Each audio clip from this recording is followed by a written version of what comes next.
Okay, good evening and welcome to episode 27 of the Sopherone Saga right here on Penny Dragon Games. My name is Dave Gibson and I'm the Dungeon Master. So let's get through a few announcements before we start tonight's adventure. So as always, you can buy merch for the Sopherone Saga and all the other streams on Penny Dragon's merch store right now. So just click the link in chat when it pops up and it will direct you right over there. And if we're not on air and we're not streaming, you can also click the merch section when we're not streaming and find your way there too.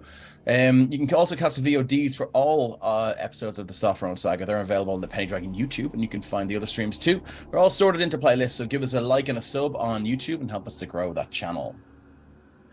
Moving on, let's take a quick look at the other streams on Penny Dragon Games, and they are growing and growing.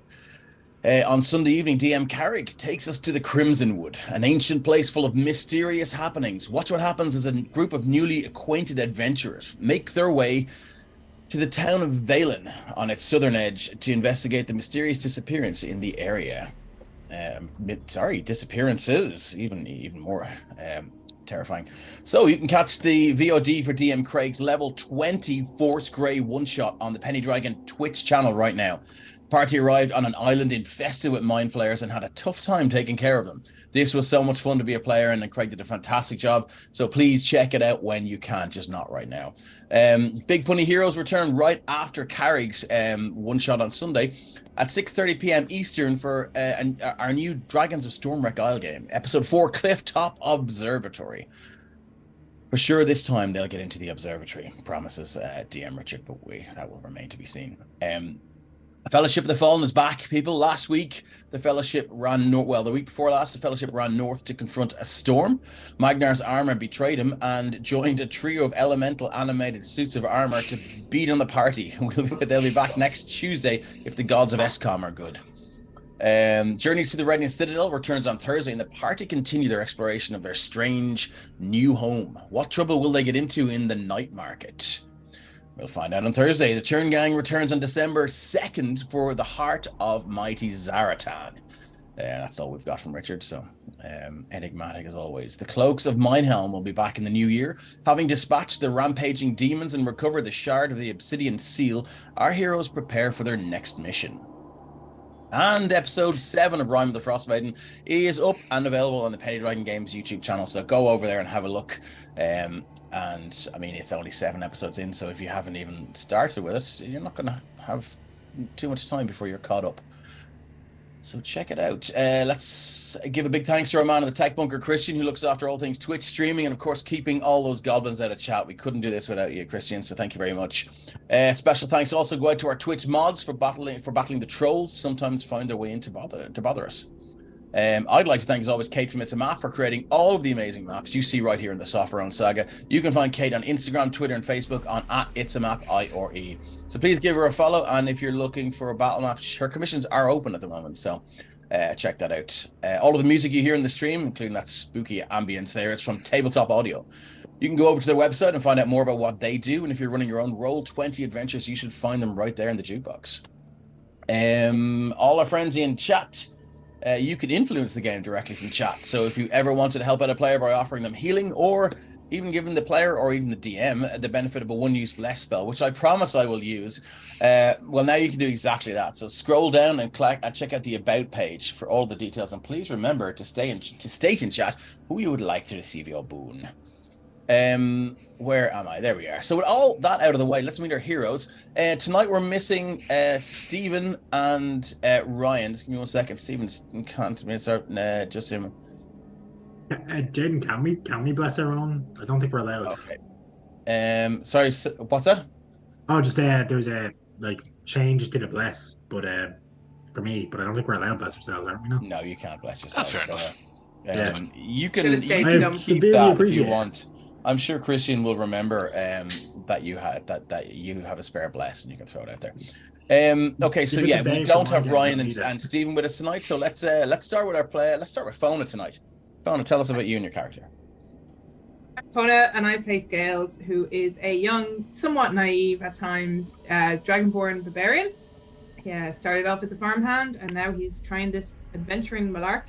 And right now he is absolutely chuffed to bits that his friend Jaden has returned from his slightly longer than previously advertised stroll through the woods. But Scales isn't going to hold a grudge because Scales is Scales. Also, he wears a pants strap to his chest called Prince Chain. He does. Okay, thanks for that. Carrick, you're up next. Hi, I'm Carrick. I play Ren, the local transmutation wizard, who is a bit more of an arsonist, to be honest. Yeah, he's currently, just going through this dungeon, wondering, are we ever going to see the light of day again? No, hopefully not. To be honest. Excellent. Okay, thanks for that, Carrick. Jonathan, you're up. Hi everybody, I play Derek Redbeard, Grave Domain Cleric, and still very amazed of the fine stonework of this grave of tomb or whatever. It is exceptional, yeah. Okay, Jean, you're up. How's it, everyone? I'm Jean. I play Lamut, the half-orc druid. Currently underground, currently not liking it that much. Hoping to see the end of this underground expedition as quickly as possible. Hellhole. Okay, and last but not least, Shane. Hey everyone, I'm Shane. I'm playing Jaden, a human battlemaster fighter with his trusty glaive, and he is currently happy to have found everyone again. Happy to have the discussion, and happy that it's all in the past and we don't have to discuss it ever again. Okay. All right. Thanks for that, guys. Let's recap what happened last time on the Sopherone Saga. So, upon arriving in the northern town of Templetown, having heard the residents were in need of heroes, the saviors of Somerton quickly realized all was not as it seemed in this sleepy little place. Ancient witches feeding on the local children and wild beasts prowling the countryside were the least of the town's worries. For now, the kingdom had sent, according to the party's ex-serviceman Robert, one of the royal family's most deadly fixers north to Templetown, agent of the crown Valder. His mission, from what the party can gather, is to gain entrance to the temple high in the mountains, the resting place of Sir Richard the Shieldmaster, who was once one of the ancient heroes, who was involved in the slaying of an ancient lich named Galasar. Intent on finding the 5 rune keys necessary to bypass the temple's deadly defenses, Valder stopped at nothing to fulfill his orders. However, upon sneaking to the subterranean depths of Valder's base of operations in Templetown, it became apparent to our recently deceased hero, Fanar, that Valder was taking orders from something that held sway over the undead. R.I.P. Fanar. After helping an old dwarven druid, Braytak, defend his grove from an invading force of giants, the party learned the location of the final rune key and made their way to the graveyard of Denikstra, one of Sir Richard the Shieldmaster's old companions, in the hopes of denying Valder this final piece of the puzzle and stymieing whatever nefarious plan he was engaged upon. After much searching of the graveyard and battling the corrupted denizens within, our heroes uncovered the entrance to the crypt of Denikstra and have already done battle with some of the guardians within. We also had the return of our hunted and haunted fighter, Jaden, under mysterious circumstances. So, how much further do they have to go to find the final rune key? What has Valder been planning in their absence? And will Prince Shane, the talking plant, murder them all in their sleep? Only one way to find out. Let's play some D&D. Okay. Now, let me just I'm going to move this. So the dust has settled after this intense battle with the earth elemental Myrmidon. So, what would you guys like to do? Some of you are badly hurt. If I remember, this chest was shaking and moving, wasn't it? A little bit. I'm going to walk up to it. A little rattle. Well, looking back at the entrance, I'm just going to dismiss his wild companion because there's no way that bear's fitting through that tunnel. Yeah. And then he's going to just, very carefully, he's going to, are there any loose rocks around at all from beating the Myrmidon? So you're over here. There's plenty of rocks and bits and pieces, yeah. Ryan is going to pick up a small lump of rock and then just drop it on top of the chest. Does it seem like it sticks to the chest at all? It sticks to the chest? No, it doesn't. So what's Ren's line of thinking there? Well, we established last session that we would kind of have heard of mimics and have an idea of what they were. So he's trying to see, does it stick? All right. Okay. No, it doesn't. It bounces off and you hear kind of a metallic rattling from inside. Guys, there's something in this chest. Well, I can see what it is. I mean, it sounds like it's moving, so... Open it and run away and see what it is. I'm going to check for traps because a certain nice, sneaky fella okay. decided not to stick around. So we got to count on the second smartest guy in the party. Oh, no. Probably, the smartest stats-wise, but the second highest score of that sort of thing. The last time we opened a box, okay, I know it was a like a grave box, but when we opened that, a monster came out. So. No, yeah, I know, but I'm just gonna check. Could be something useful, I'm just trying to figure out if that comment from Ren means he's insulting himself or complimenting himself. I'm not sure. A bit of both. A bit of both. So Solo says, "Lick the chest," and then it licks back. Nice. Like it. Yeah, so 23 investigation. 23 investigation. There doesn't seem to be any traps on or around this chest. Is it locked? It is locked. While Ren's doing that, Yeah. Lamud is just going to start casting Aura of Vitality. It is one action, so yeah, it is going to be up. Okay, what's that? It's just a little. Jesus, the amount of fucking statuses on Jaden there. Yeah, I was gonna just double check if people were dropping those. I think it's they've all haste. been. I dropped your haste when Scales is hugging you. I'm going to assume it's all gone, and I'm going to run out and just grab my backpack from where I dropped it out there. I have, with my telepathic feat, I can cast Detect Thoughts once a day for free. Oh, okay. So I'm going to use that, and then kind of I'm going to have Ren cram his dagger. Can you throw Detect Thoughts into the chat there so we can see? I don't know if you need to be able to see the creature. If it works, it works. No, I don't think you need to be able to see. So, I'm just detecting random thoughts in the area. Yeah, well, you pick up surface thoughts. Let's see. You sense it's a magic. That's detect magic. Oh, sorry, wrong thing. No worries. Oh wow. Okay. For duration, you can read the thoughts. Certain when you cast a spell, you look at a spell and you can focus on one creature that you can see within 30 feet of you. Oh, can you see? Yeah. So one creature that you can see within 30 feet. I mean, it's up now. You may as well read someone's mind. Reprobate Gamer says you don't need to see the creature, but it can be blocked. Second paragraph. You can also use this spell to detect the presence of thinking creatures you can't see. When you cast a spell or as your action during the duration, you can search for thoughts within 30 feet of you, penetrate barriers, but 2 feet of rock, 2 inches of any metal or lead, and a thin sheet of lead blocks you. Can't detect a creature with intelligence of 3 or lower. Okay. So I'm searching just for I'm going to do a general search for surface level thoughts. He's not intentionally prying into any of his friends. He's actually trying to avoid picking up anything. But he's aiming for this chest because he heard movement inside. He's trying to see if he can pick up if he feels like there's something living in it. Okay. Or thinking. Doesn't have to be living, but thinking.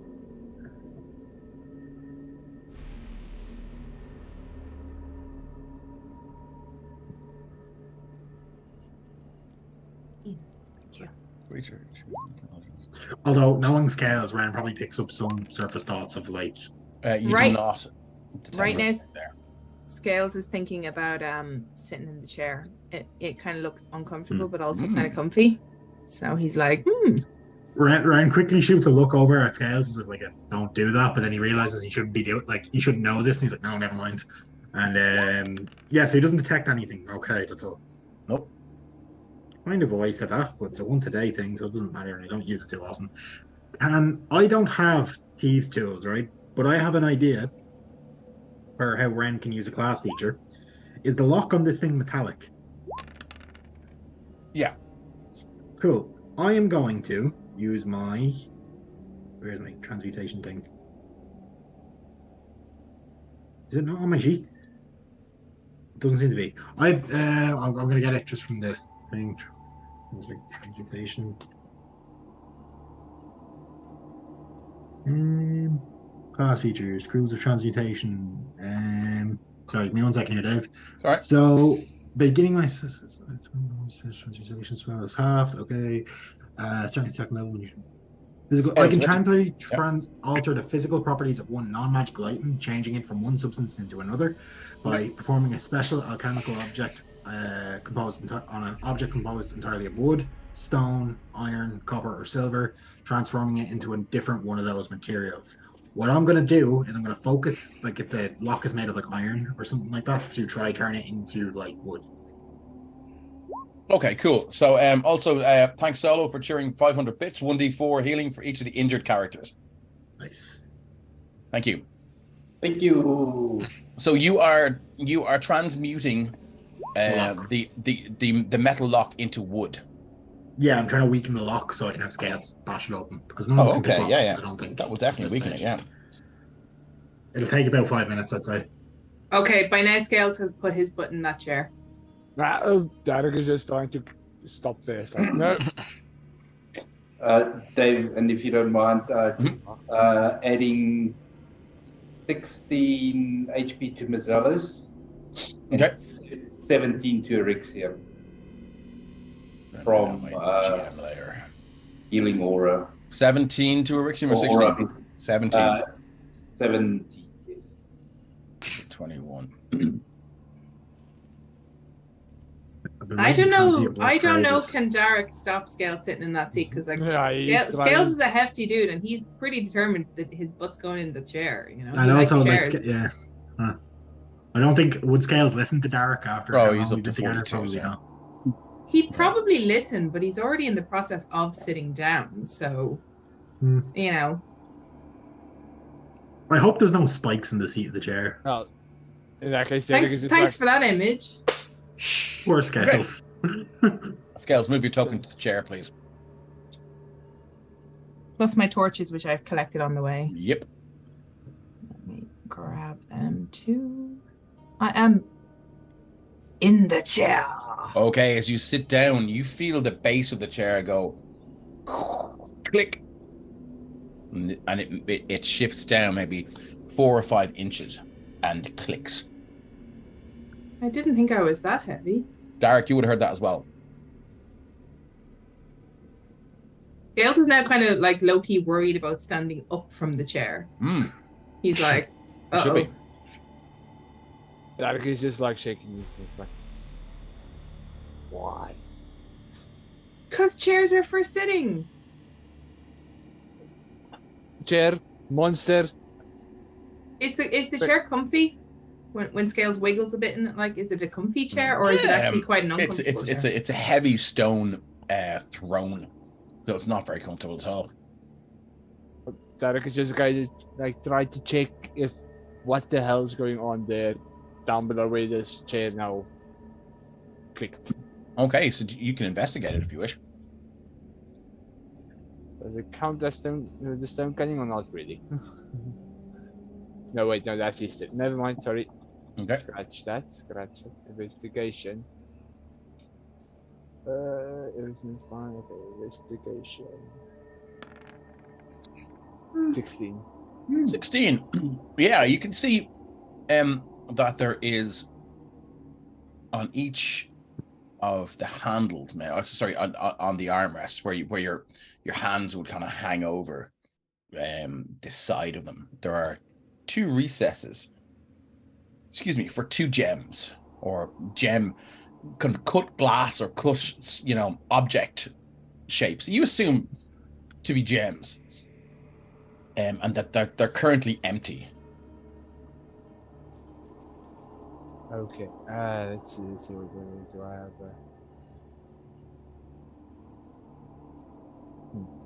All right.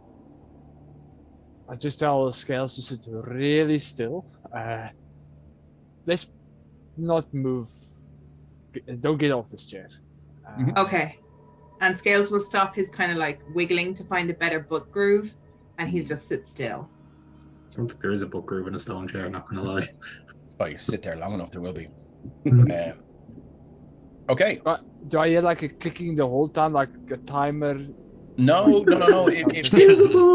It was like you could sort of hear kind of click, and that's that. like Scales' weight slowly shifted whatever mechanism was down until it clicked into place. Derek just turns around to the party and just tell like, we have a problem, guys. Which would be? Scales sit on the chair and he just like went like in and click, and we need 2 gemstone things here in the chair. You guys see any? Scales will give a little wave to everybody. There's no Yeah, other that way was me. out of this room, so it could be the hidden door mechanism, maybe? You need like someone to sit in the door and then the 2 gems to unlock it. Well, we've got these 4 chests over here. So. I mean, I'm working on this one here, and as that, like, Ren will reveal that the metal lock is now just made of a lump of wood. It's like, so this should be easy enough to open. If anyone wants to either try hit it, or I could, burn the lock, but, that might also destroy what's inside, so maybe not. Kate says Scales is a king now. He's definitely the end Scales is a campaign. duke. I am now officially Duke Scales. Yes. I have a throne and everything. Wait, did you flip Prince Shane around to your front before you did that, or was he just squished in the back of the chair? No, once the fight was over, he got flipped back to the front. He only goes to the back when there's like action. Right, so Limud will step up to the chest and I'll use primal savagery to kind of break the lock open, melt it with some acid. That's wood, it should be Okay. easily meltable. You do that. Ren's gonna like hold a firebolt in his hand, ready to go if there's something jumps out of it. He's like, Yeah. As it does, this metal-looking, yeah, sure, I'll see it for you. This metal, mechanical-looking cobra just got rears up and just goes for the nearest person, which to me looks like Ren. So it's going to go for you. Let me just double check here until I look at my iron cobra. can I release my attack though? Yeah, you can. Sure, go on. Roll to hit. Disadvantage because 5 feet. Roll to Without hit, disadvantage. Without I have making war. Yeah, Warcaster, but I don't think that does anything. Sorry, John. without making the pun, that is such a metal name. 12. Second's going to remove all turns from turn order in case they're still there. And then I'm going to turn on some battle music because it's going to kick off. Let's go. Well, Steven's in chat. Hey, Steven. It's gonna kick off. Not just a simple snake. Here, look. At least it wasn't like Jaden and Lamud opening the chest, because then they would just never go near chests again at that stage. Oh no, Lamud would continue opening chests. Yeah. It was fun. We survived. What's Okay, wrong with so that? you rolled to hit, did you? Yes, And you well, got a 12 to hit. It just snakes aside. Pardon the pun, but it whips aside, and your fireball just crashes Lamud, get it? into the back of the open of the open chest. And the battle begins in earnest. The thing is going to roll initiative. I'd like anyone else who wants to get involved to roll initiative. Look at that. It's a fucking 5 for an 8.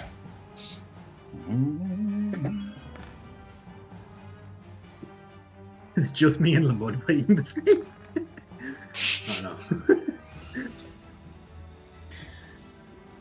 Oh, well, I mean, I'm right next to the thing, so if I try to move, it's going to attack me, so I might as well roll initiative. You might as well. So we're all in, are we? Yeah. Okay. Scales isn't, because Scales is sat in the chair and his elevator. Oh, so yeah, well, Scales, you can roll your initiative as well, sure.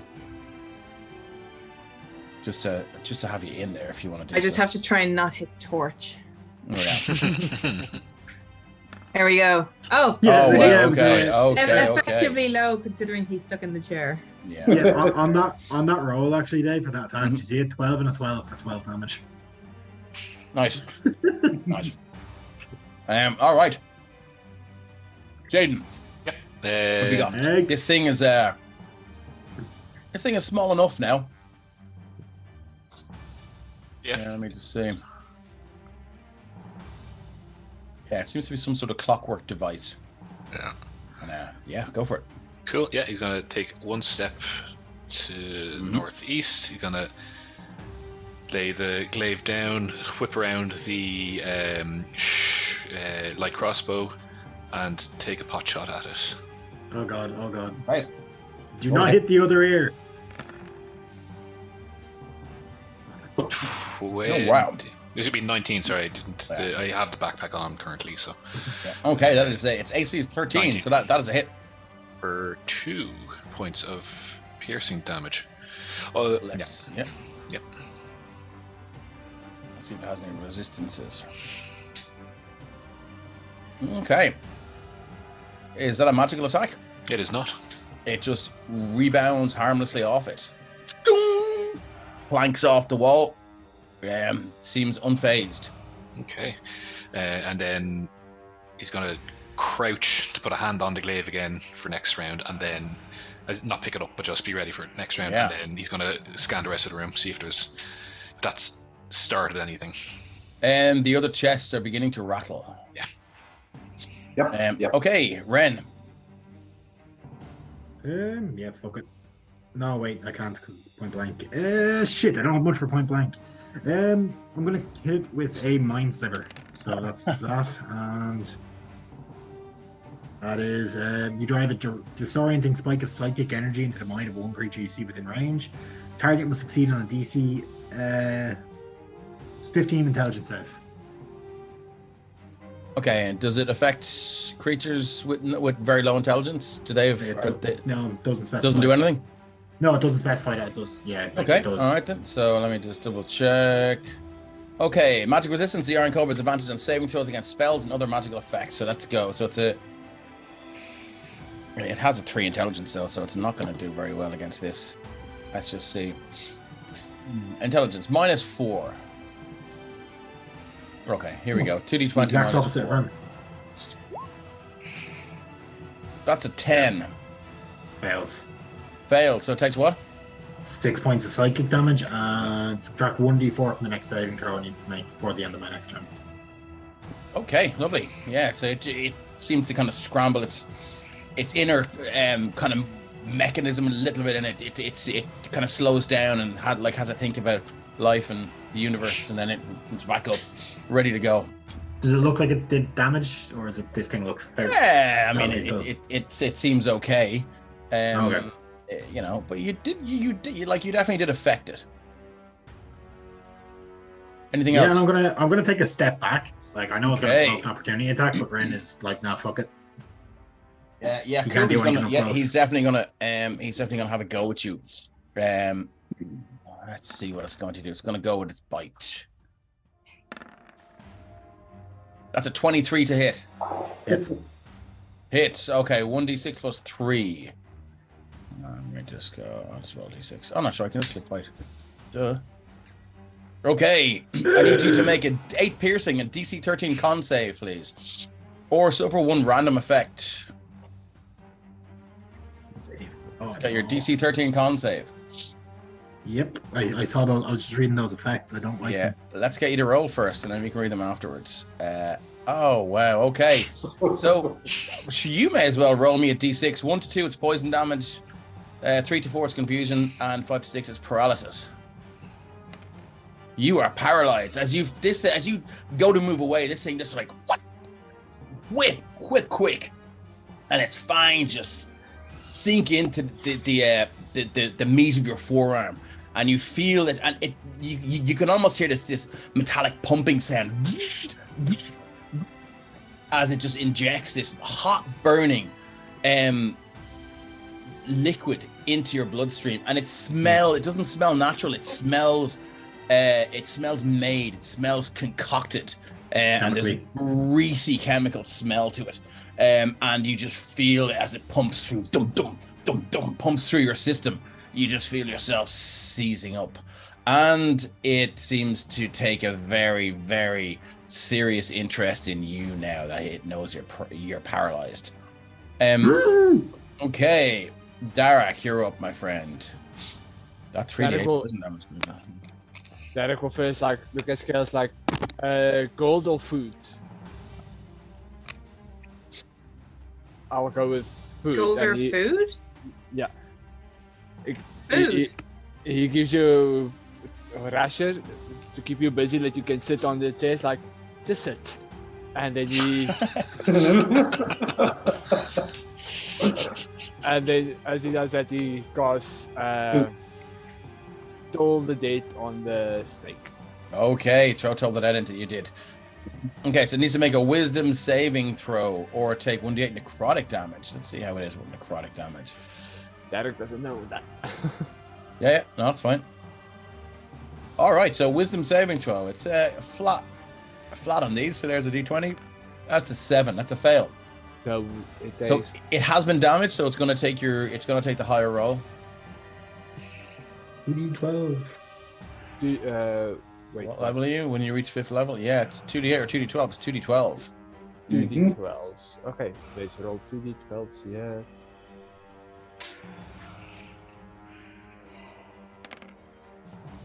Nice. Okay.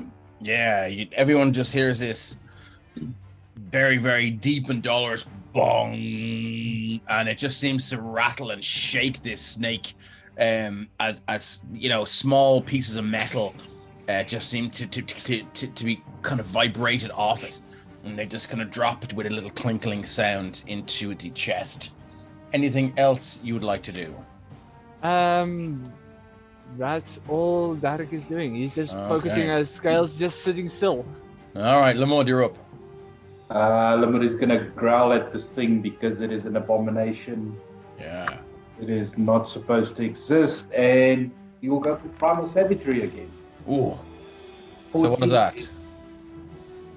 They'll rake it with his claws as his fingernails begin to extend out of his Okay. hand. Okay, so do you need to roll to hit with that, or? Yeah. Oh, you did with the 14. Sorry, yeah. Cool, 14 is a hit, yeah. So 9 acid 9 damage. acid damage. Okay, nice. Yeah, and it rakes across, and that acid seeps into a few of the holes from where the metal scales had just fallen away, and you can just hear a sizzling and a kind of a strange clockworky sounds of protest as gears just don't meet gears anymore, and other little mechanisms stop working because they've been dissolved. Anything else you'd like to do? Is it apparent that this Iron Cobra is focusing on Ren now? Well, it just bit him, and it's still facing him. So it's Right, hard to tell its intentions, but Ren was the latest focus of its attention. And Ren is not moving at this stage. They can probably No, see he's you- gone like stiff as a board. He was trying to run away and stopped. Okay, so the Yeah. mood's going to step between the two of them. Okay. And that is it. Right.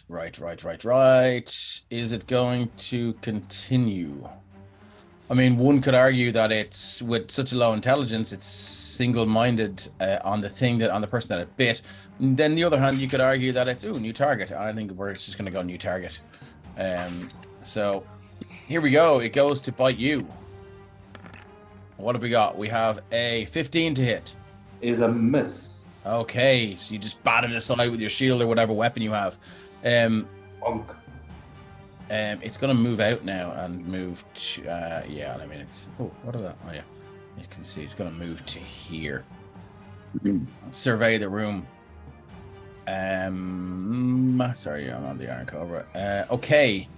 It lets out a screech. Kind of a weird hissing sound.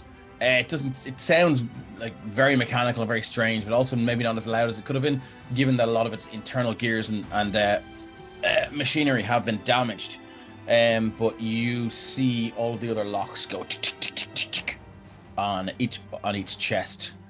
And let me just get into my GM info overlay layer, token layer, and they spring open, and 3 more appear, and I'm going to add them to the turn order. If you just give me 1 second. Bop, bop, bop, and I will reorder the turn order. And so this guy was on 8. Oh, shit. Okay, so that's it for now, and then this one is going next. So we're on to this one here. As it moves out, its speed is 30 feet. It slithers out with a mechanical, metallic kind of a scraping sound against the wood and the stone. It goes 5, 10, 15, 20. Dark's the first thing it sees, and it's going to have a go at you.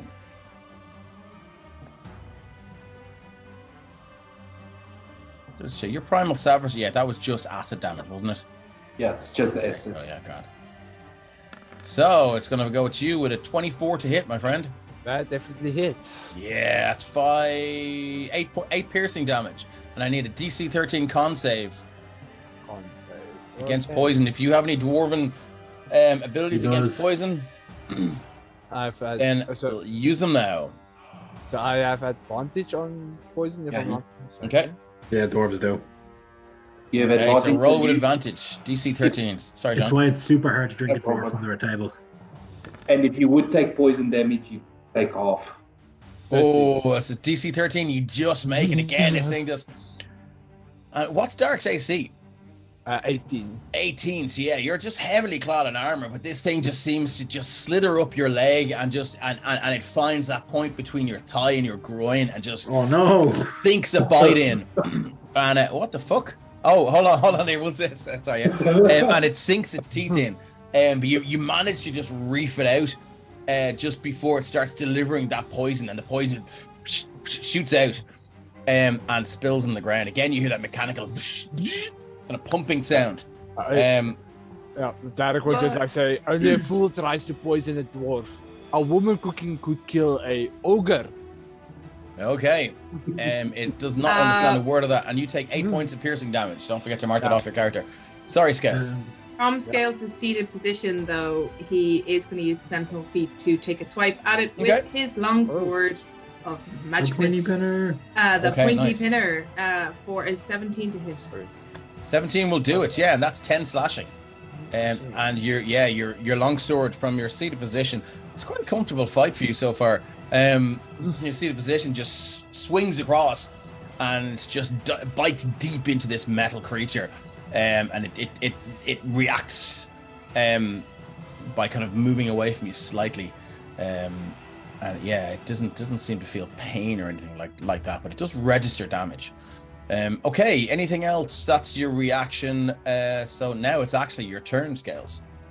So Scales is going to continue with, from his seated position, swinging his longsword at it. So while also there's a bit of bacon hanging out of his mouth, and he's kind of like chewing on it while he's like like this. So longsword.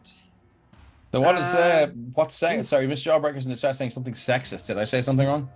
No, it was Okay. probably where Jonathan was saying that the a dwarf woman's cooking is more. Oh, okay. Yeah, thanks very much. As long as it wasn't me, that's fine. Okay, so your second attack is a nat 1. Yes, no. it was. So your first strike's a nat 1. Okay, here we go. Let's roll our let's roll D100 on our fumble chart. For anyone new here, we anyone does a nat 20 or a nat 1, we roll a D100 and something extra happens. It is a 20. 20. Loss of confidence. You gain disadvantage for your attacks against this opponent for the remainder of the encounter. Okay, but then Nasty. I do have my extra attack, so Which is a I will disadvantage, swing, yeah. but at disadvantage. Yeah, you just feel like, oh wow, I'm not doing a great job these days. And That is yeah, an 11 to hit. Where's the +2 coming from? that's a miss. Yeah, where's the plus 2? Strength, I think. No, it's your bless. You can uncheck that box. Oh, where's the Nine. plus? Just underneath your weapons. Okay. So that was a 9 to hit. That's a 9 to hit. Yeah, and you're just feeling pretty bad and pretty down. And that, yeah, that's a miss. Anything else? And that is Scales' turn. He's not going to enter a rage while he's sitting down and comfy. So yeah, that's Okay. Scales' turn. All right, moving on. The next Iron Cobra here rears out of the box and just looks straight into Mazellu's eyes. Strikes forward with unerring accuracy. So we've Erixium and Mazellu here. They're in the chat. Does anyone want to play them? Sorry, they're in the combat. So I'll take Erixium for now if someone else wants to do Mazzello. okay. Yeah, I'll take Mazzello. Okay, thanks, Sean. Appreciate it, and thanks, Carrick. So I'll just I've put experienced Mazzellu. playing accidents, so I kind of know. what to do. Mazzellu into where is it? Lamud and Erixium will be piloted by Carrick. Oh, hold on. Is that Tyrion asking S. McBob to play him? Yeah, if you want No, to you- play. Oh No, no, no, sorry, no, no, no. cool. Okay, Erixium, and let me put that into Carrick. Lord. I'm just gonna roll initiative Mozilla as well. Oh yeah, shit. Sorry, yeah. Right. No Oh yeah, problem. sorry, it's Ren. Okay, you should have them now. That's good. He's dead last, probably. Okay. I'm rolling Rick teams down. My sheet's just being a bit slow. Okay. So I will reorder. So we're at initiative 16. I'm going to reorder the turn. So Jaden is 16. Oh, that's handy. Okay, cool. So let's hold on. Jaden, you should have gone first then, shouldn't you? Sorry. It was the other snake. I think we have the same initiative. Okay, so cool. just flip it. Great. All right. Cool. Like fuck you can go first then. Grand. Before this guy hasn't done anything yet. Cool. Move up. Take a swipe at the top left with the non-magical glaive. Okay. AC is 13. 14. That is a hit, but unfortunately, it is immune to bludgeoning, piercing, and slashing from non-magical attacks that aren't adamantine.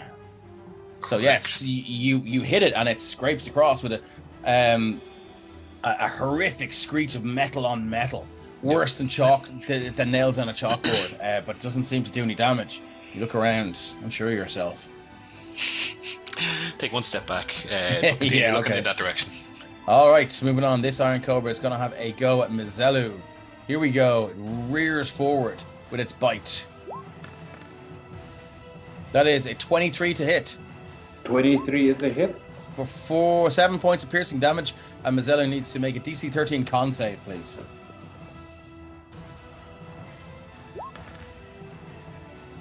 As an 8, so failed. Do you want to roll a 1d3 for me there, John? So D6 and 1 to 2, 3 to 4, 5 to 6. So 1. So we've got poison damage. Target takes 3d8 poison. As you feel again, this thing just gets past your defenses, and Mizelu takes 18 points of poison damage as it just goes straight for the forearm. And this badly smelling mechanical, chemical, acrid just poison just pumps through Mizelu's veins, and you can see the outside, the top of the skin just begins to burn away, and he's almost losing 2 or 3 layers of skin. And it after about 10 seconds, it has that kind of that bright, glistening, wet look, as he takes a lot of damage there, and it is agony. Okay, that is all it can do, I think. Let me just double check. Any other fun things it can do? No. All right, cool. Moving on. This Iron Cobra here is going to make its way straight for Jaden, and it's going to have a bite at you. Well, opportunity attack, Sentinel. Oh, okay, yeah. Oh, When it enters the reach. Mm-hmm. So if I hit, it'll stop it there, regardless of the damage. Oh, okay. So let's just see if that hits. AC is 13, I believe. 15. Yeah, you do, and you just seem to. I just used the flat of it. And just just give it a belt and it stops. I'm kind of wondering why this non-magical thing is just kind of rattled it a little bit and stops to think about life in the universe. And moving on, it's Ren at 13. I am paralyzed, I'm pretty sure. Target is paralyzed until the end of its next turn. So the end of your turn now, you are back. So let's go to Derek. All right. Forgot about that snake. That's by me. Okay. So what Derek is gonna do is call some spirits. And of course, spirit guardians. Nice. Do I just drag the spirit guardians here from the template? Yeah, there should be a spell template there. You can just drag it in. There you go. All right, and that should be sent. Nice. That's sick. Yeah, you can. It should move with you, so you can center it in yourself. Yeah, there you go.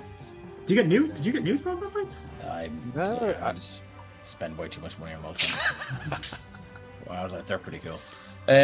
All right. So, hello, XVX. Thanks for coming along. You made him say it. You were in last night. Yes, you did indeed. It's the one and only time you will. So your spirit guardians, what do they look like? As usual, they look like the Raven Queen. They are ravens, actually. Actual ravens, just swirling around in this vortex. So you can roll your damage then. So what you're casting at level 3, is it? Yeah, level 3. Okay, so 3d8 radiant damage or 3d8 necrotic, depending on how you're casting it. So it's a wisdom save, is it? It's a wisdom save. So they're going to take the full damage here. And the way I run Spirit Guardians is we roll at the top, and then that's the damage that repeats every single round. Is that the full radius right there? It looks a bit. Maybe What's it's the just radius? animation. But 15. Looks a bit small. 5, 10, 15. Oh, that's just hold on a second then. Yeah. Oh, I can't. The animation could be throwing it off for me, but I don't know. How's that then? Yeah, it looks a bit more. 5, 10, 15. There we go. All right, cool. So. All right, so 3d8s. 3d8. No, Miss Jawburger, that will never happen. So 3d8. So what did you roll? It doesn't want to work here by me. It doesn't want to select the dices. So roll here. Let's see what you get here. But my roll 20 is freaking out. Somebody roll 3d8 for you? Yes, please. Okay, here comes 3d8. For fuck's sake. That's 22 points of damage. Okay, so... Okay, cool. So just 1 second. So the speed is halved. And when a creature enters the area for the first time on a turn or starts its turn there. Okay, cool. So it will take 22 points of damage when it starts. Okay, cool. All right. Is that it for you? But this actually is just like, look at the scales against, like, if you kill this snake, I'll give you another rations. Okay. Lamud.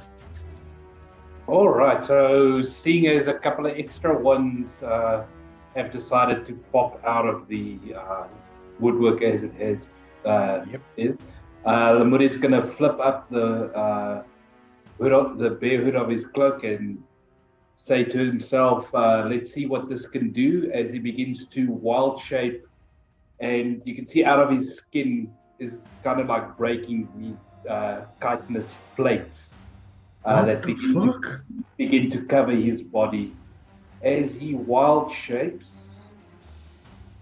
What the Giant scorpion versus mechanical snake. I like it. This seems like one of those really shit movies you'd see on the Sci-Fi Channel now. Yeah, basically. As long as you don't take the piss out of Ray Harryhausen, I'm okay. No. All right. Okay. Yeah. So this giant scorpion just, and again, you said the transformation doesn't look too painful for you. It doesn't look too. It looks a bit more painful. This one looks a bit more painful now. Oh, okay. All right. Interesting. Hey, Lumbering Paddy, thanks for joining us. Hey, Paddy. Okay. So what have you got? Yeah. So the scorpion's going to do a bit of a multi-attack. He's going to go with the claw first. Okay. And this is magical damage because of your level, isn't it? It's magical damage because of my level, yes. That's a 14 to hit. 14 is a hit. And it is now grappled by me.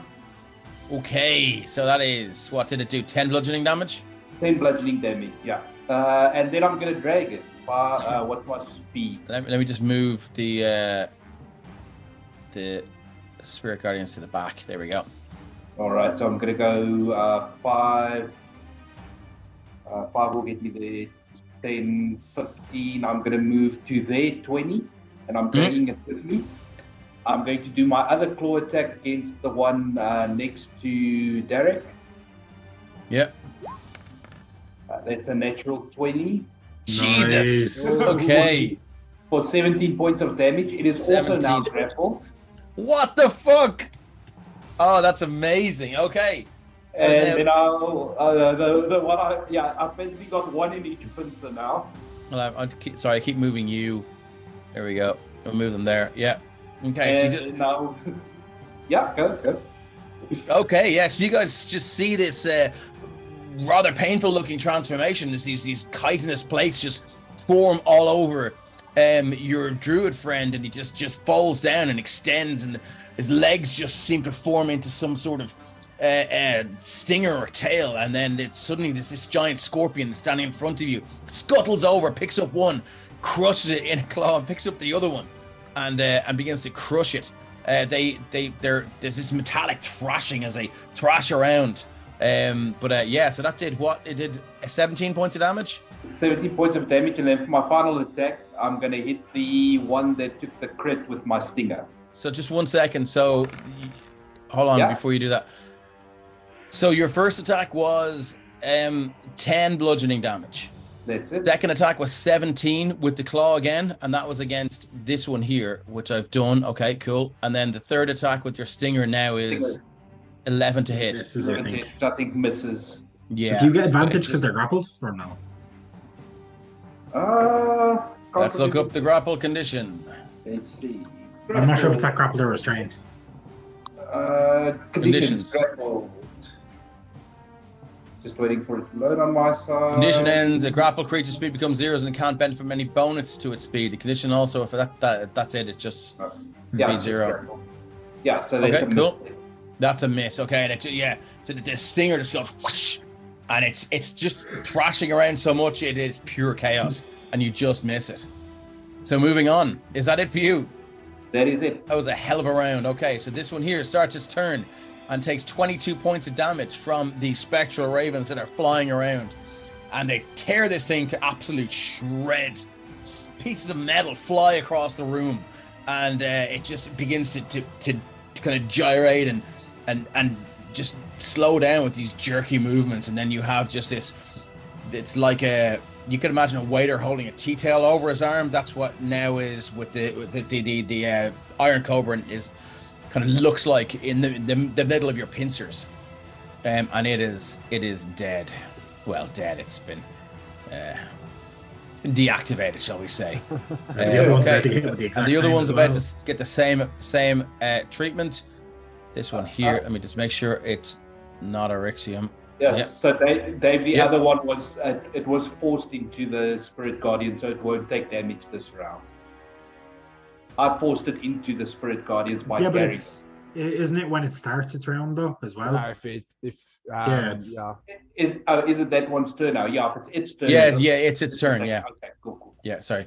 Cool. So that's going to take 22 points of damage as well. Not 222. And again, the same thing happens. It just kind of and just flops. And that one is dead as well, or deactivated. So you're now. The giant scorpion is just holding these two limp metal iron cobras. Let me just get rid of that one out of the initiative order. And we're moving on to Eryxium. Ryan's in chat, so hello, Ryan. Yeah, so Eryxium is going to look at the one that is pestering Jaden, because he's noticing that Jaden doesn't seem to be able to do much. And he's going to do his signature catchphrase and go like, "Best friend who likes walks, I've got this." And then Eldritch Blast this thing. Nice. That's good impression. And so I'm gonna draw this here. Sorry, I had Rand sheet open by mistake. And so he does 2 separate Eldritch Blasts. So that is bam. Where are they gone? Here. Lumbering Paddy's is quality impression. Okay, that so what was that? 20. Oh, get the fuck out of here. Okay. But still. With the max bless if you still had it as well. So that's 26 to hit with shit damage. So that is 6 points of 6 points of force damage. Yeah. 100. Nice. Yeah, she may as well. Let me just get a spell attack. If only I swung the sword, I could have smited. Attack crit table. Oh, there is one on it, I think. Weapon attack, fumble, spell attack, critical. So what did you get? I got a 10. On a different page. So, as you were fighting, you notice an effective route to escape danger. You were able to use a disengage action after your attack, if you wish. Don't need to. Okay, so yeah, your Eldritch Blast again screeches forward, sounding almost like a TIE fighter. Shoots and just bang, crashes into it, and bits of metal shoot across the room. Second attack. Bam. 13 to hit, which is its AC for another 2 points of force damage. Again, straight after the first one. And it slams into it. Its head rears back and shakes. It hisses. Anything else you'd like to do? He's gonna comment. I'm not doing the voice again, but he's gonna comment like, "These things are hard to hit," and then Keep doing the voice, yeah. Okay, moving on. Zelu, you're up. I am sorry, Stephen. Mazellu is going to. Yeah, he's probably just gonna sacred flame this thing in front of him. Okay, so it's a dex save, isn't it? Yeah, DC 14. Okay, it's got +3 on these. Let's go. D20 +3. That's a 16, so nothing happens. It dodges out of the way. And I think that'll be it that he can do for now. Okay, Scales, you're up. What's happening? Are you still munching on bacon, or are you going to get up? I think he's probably finished the bacon by now. He has been told to stay where he is. He's probably been fanning his neck a little bit, try not to move, but also see around the giant scorpion to see what's going on. I'm going to give chat 5 seconds to tell me whether Scales gets out of the seat or stays put. Oh shit! Okay, chat. What does Scales do? Get out of the seat or stay in the seat? More than 5 because it is on a delay. Okay, yeah. But there is a delay. Yeah, true. 10, Solo 9, says get up. 8, 7, 6, Get out. Yep. 5, 4, 3, 2, 1. It's a unanimous get out That of the is seat. unanimous. Always Okay, going to be so that answer. Amazing. There's I no love way. it. Scales, lick it. So Scales is going to enter a rage. Yeah. So let me just mark that on. Bono, you just don't want to take responsibility for your action. I thought it would be fun. You knew the answer. Okay, if I throw Shane at it. let me see if I can actually the wing things are stopping me pick Scales up. I'll move it away for now. Just for a second. Yeah. Okay, so Scales entering a rage and he's going to jump up and he's going to go 5, 10, 15, 20, 25. He's going to basically run past Jaden to get up to this one.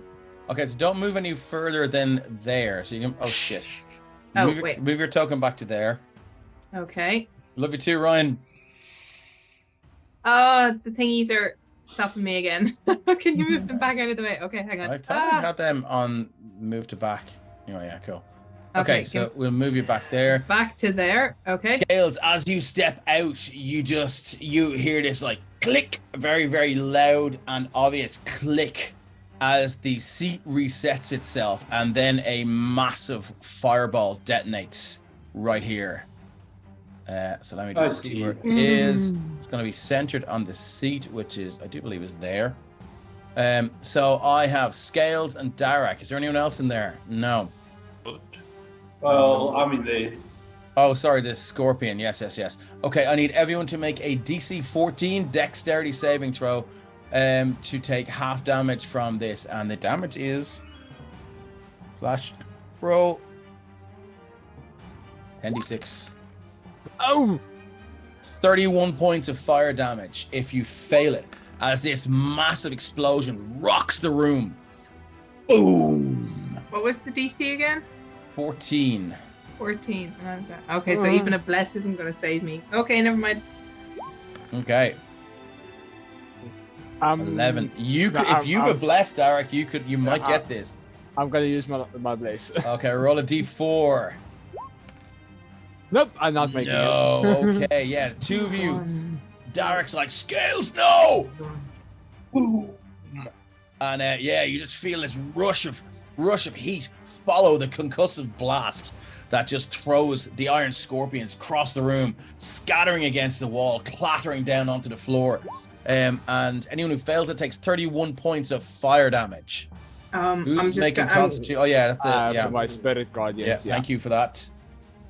And I think Prince Shane was in the blast zone. He sure was, and he failed as well. So we will find out what happens to Prince Shane after taking 31 points of fire damage. Maybe when the battle settles down. But sorry, how did the scorpion do? 5. So that took. Yeah. Fucking hell, that's in. Yeah. Okay, cool. Hey, Andy. Andy says she's getting packed for Ireland tomorrow. Yeah, Andy will be over soon. Okay, so so that happens. You're not too happy about it. You can complete your movement now, though. Oh, okay. So somewhat singed and slightly smoking. Scales will go 10, 15, 20, They got suspended conscience. 25. Scales, leave the 30. leave the birds alone. Okay, so you get to there. And will... Screw it, he's already like burnt and singed. So he's going to recklessly attack to undo the disadvantage he's at to get back to normal. And he's going to hit this guy with a longsword, which that is a 17. Yeah, 17 to hit. That hits for 15 damage. 15 points of damage, and your magical weapon cleaves through the mechanics of this thing with an ear-piercing shriek, as you just cleave pieces of metal off it, and you can see actually that you've like it's reared up, and you've just cut it straight down the length of it. And a whole brace of these scales have fallen off, and you can see inside all this clockwork mechanism now. It's incredibly well made. As these tiny gears and things. Is it still going? Oh, it's still going, yeah. Okay, extra attack. Extra attack. Is 26 to hit. For 8 again. You go for the cleave to take his head off, but it just darts out of the way, and you do manage to take a few more scales off, and one of those lovely little hoods that goes over the right hand side of its head there just flies across the room and tick tick tick tick lands there. Anything else? That is Scales' turn. Okay, Jaden, what would you like to do? I think people have this handled at this point. Explosions behind them. Sit down in the chair and watch it happen. My friend, Sit down in the chair. pointy stick is useless in this fight. Take at this. the moment. No, I mean, you can take a swipe, but it's not going to do anything. Stick your I will ring. say to Miss Jawbreaker and Andy in the chat, I am saving those 3 blesses for the final fight with Denikstra, because it is going to we're fighting Denikstra? You better believe you're fucking Spoilers. into the tomb of Denikstra, and you're fucking not going to be fighting Denikstra. I will be saving that for the final battle, so don't worry. We will replenish you. Okay, fuck it. I'll use them whenever I can. Moving on. Yeah, keep going. Okay. Actually, no. You know what? I'm just gonna wander over to the chest, seeing as I genuinely can't do anything in combat at the moment. All right, and just have a peek in, see what was left behind. In there, you see a single short sword and a blue gem. Yeah, I mean, reach in and take the short sword and the blue gem. Okay, excellent. Okay, all right, you have them. Add them to your inventory. Moving on to this Iron Cobra here, is going to have another bite at Mazelu with his bite. Plop plop plop. Oh, 16 to hit. Is just a hit. Okay, here we go. Wait, sorry, no, his DC is 8. His AC is 18. I was thinking of the moon. No worries, 18. That is a miss. So it rears in, goes to bite him, just raises the shield, and just the fangs just hit wood and iron, and that's all it's got. Moving on to this one here, it's gonna have a bite at Scales, and it's angry. And it has it at advantage. So that is a 20 to hit. That hits. Okay, let's go. That is 5 points of piercing damage, and I need a DC 13 con save, please. So 5 piercing damage. Yep. I have. That's for your raging, so that's down to 2. 2. Let me mark that off before I give you the con save. What's the DC again on this? DC 13. Okay. Come on, Scales, you can do it.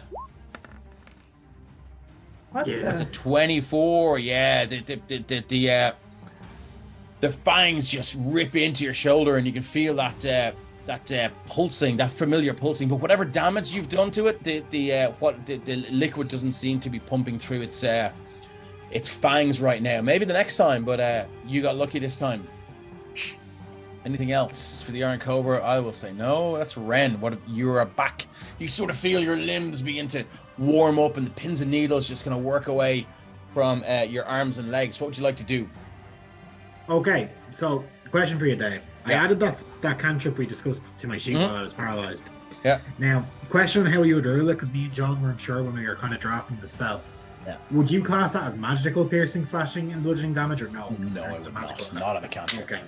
Grant, just said I'd double check it there for you. So yeah, knowing that Ren has kind of seemed like Jaden hitting these things and it doesn't seem to be doing shit, he's going to pull out a diamond, kind of spin it there in his hand, and then he is going to cast Chromatic Orb at first level, fuck it, and he's going to hit this one in harrying Mazelu if he can, hopefully. That's a 13 That's its AC is 13, yeah. So 14. I'm gonna have this do acid damage. Okay. Yeah, as this orb just spins towards it. It's too engrossed with trying to finish Mazelu off. It hits it square, and just this acid just begins to run down the length of it. Again, just burning through these metal scales. You got anything else you'd like to show us? That is it. Okay, moving on. Derek, what have you got? Okay, so if you see 5, 10, 15. So Derek is going to move this Take care, way. Tom. First. Thanks for dropping in. So he's gonna move to there, Okay. and then if I'm okay, just one question as well. If I'm not like cast Spirit Guardians, can I cast another a cantrip? You can cast anything else that's not concentration. Okay. So it could be a 6th level spell that's not concentration. Okay. So, he's gonna cast Guiding Bolt. To Okay. The one, in the corner. Okay, roll to hit. Guiding Bolt. You must make a wait. What? You should, if you go into your character sheet there, Derek. I have to go to coordinate. Yeah. Spells. Yeah, sorry. So You can roll it from spells as well, but it's harder. 17 to hit is a hit. So your guiding bolt shrieks. But I'm crossing it across the room. So I'm crossing it on level 1. Yep. I don't have a lot of spells and slots left. That's all right. So if you just you go 12 points of radiant damage. Yeah, it shrieks across the room, and this thing it's 12 takes the damage. It's not happy about it. Parts of it are blown off, and again just rattle against the back wall there. And whoever's going to attack this one next has advantage as it's lit up this arcane and eldritch looking energy. Is that it for you? That's it. Bonus action is just like, why chase? Solo just 200 bits. So 1d4 heal for Scales and Derek. Yay! Thank you. Thanks, You guys can roll a d4 and add that to your Thank you. current hit points. Okay, so Lamud, you're up. If that's it for Derek. Yeah, that's all. Okay. The limit, or Scorpion Limit, is going to lift up the 2 snakes and look at them and shake them around a bit. All right, they're not moving, then he'll drop them. And look down at the one by Mazelu, but there's not much space there, so the mood is going to go 5, 10, 15, 20, 25 will get me there. Yes, it will. And let us see if we can grapple this one quick. Snip. 15, yeah, you got it. All right, 6 bludgeoning, and we'll hit him again. Okay. 10 is probably going to 10 miss. is not going to miss. Yeah, sorry, not going to hit, yeah. And then Crashing around violently now, and it just, your second claw. The tail. Jesus, 20. 8 piercing. 8 piercings, all 8 hit points left. As the so what's the damage from the sting? Is it it's piercing? Yeah, 8 piercing damage. Yeah. And you just it hits it right in the kind of back of the head, and whatever essential piece of equipment is there, it just stops working, and all this poison just begins to run down, to which it's immune, but still the stinger still. That can do 30 poison damage. Yeah, that was a bad roll. Whoa. Yep. That shit's insane. That was a good roll. 8, 7, 6, 9. So 9, 8, 7, 6. That's pretty good. I thought it did 5. Okay, it's 4. Okay. Yeah, it was a good roll. Actually. All right, yeah. So this thing is now just you've completely ruined it. Are you taking it with you, or is it just going to drop? Yeah, no, I'm dragging it with me. Why not? Okay, so we bring it over here. Look on Cool. the tail. No worries. It's a trophy. Yeah. All right. Anything else? Yeah, that was the last of my movement then to get me there. Okay, Erexium, you're up. Lumbering Paddy says, look at all those chests. Oh yeah, Erexium, sorry, I forgot I was playing him. Yeah. Yeah, Erexium is going to see the one snake at his brother, and he's going to be like, brother, step aside, as he makes his way down. 5, 10, 15, 20, 25, 30. He's going to pull out his longsword, and he's going to smack this thing on the head. Okay. Does, I don't know, does Erexium get multi-attack or no? That should be... Stephen, if you're in chat, I'm not sure. Let me look at this thing. See if we have anything that says extra attack. No, I don't see any extra attack there. So Cool. I know he is part paladin, part warlock, so I didn't know whether he's Okay. sacrificed. So yeah, it's a 19 to hit, which I know 19 hits. And, This is a magical. Oh, it's a longsword +1. Okay. Fuck 9 it, this thing has been slashing. beating the Oh, shit sorry, out of his brother, so I'm going to have him just throw on a first level Divine Smite. Oof. Okay. For Nice. further 9. 18, is it? Yeah, so it's 18 total. 18 points of damage. Okay, so yeah, you hit this thing, and it just the longsword just cleaves the bottom third of its body off, which kind of just begins to rattle and kind of jump around the floor. The top half is it's beginning to slow down, but there might be a tiny little bit of fight left in it, as that radiant explosion just seemed to almost finish it off, but it's not quite there yet. The cobra has turned into a rattlesnake. Okay, anything else? That's it for Erexium. Okay, Not my moving terrible on to- voice. Moving on to Mazellu. All right, yeah, Mazilla's just going to continue with Sacred Flame, hoping this thing fails. Okay, so it's a DC. 14 decks, sorry. I'd argue for disadvantage on the dex, considering it was cut in Can half. argue away. So Plus let's 3, see. it makes it. +3, it makes it. Yeah, just about. And it's literally because it is thrashing around so much. It's become so unpredictable. That's the only reason now it made this save. Anything else from Mazellu? No, he'll just move to the side a bit so that there's room for people. Okay, Scales, you're up. Sorry, I was on mute and talking to a cat. Okay. Scales is going to come running down the room. Oh, wait, select tool. 5, 10, 15, 20, 25, 30, 35, 40 to get in range of this thing. Okay. And is going to, once again, recklessly attack to undo the disadvantage. Nice, And okay. longsword. Does he have disadvantage on all of them, or is it just the one? No, just the one you were fighting. Was it? Oh, okay, Yeah, no, you have then. advantage. That was actually at advantage then. So I'm Okay, just then. going So to that's roll it. it. Yeah, she may as well Yeah. just see what happens. Just in Always case. fish for a crit. Yeah. Damn. Okay, 25 for what? 14 points of slashing. 14 points of slashing. Okay. How does this Um, thing meet its end, Scales? So finally, Scales gets the swipe in that he wanted, and the head goes spinning. Well, or what's left of the head, anyway. Bang, lands on the floor behind Jaden. You're like, what the fuck? Yeah. Okay, and that is the end of them all, I do believe. So let me just throw a little X on this fella. It seems, brother, the Lord wanted the chosen and not me to finish this thing off.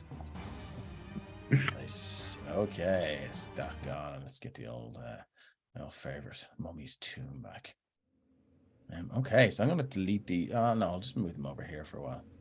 So that's the Myrmidon. 1, 2, and 3. And you still have that one there. Okay, Derek, I think we can delete this now, can we? Yeah. can they? Okay, yeah. So with that final strike and the metallic clang, clang, clang, clang on the floor, and it's scraped by Jaden. You have 4 open chests, 1 large exploding throne, and Jaden hurriedly putting something in his in under his cloak or his backpack or what like wherever he's putting it. And I think that is a good time to take our break. So we'll be back very soon. Thanks for sticking with us. Thanks to everyone who's tuned in so far, and we will see you in almost maybe 5 minutes.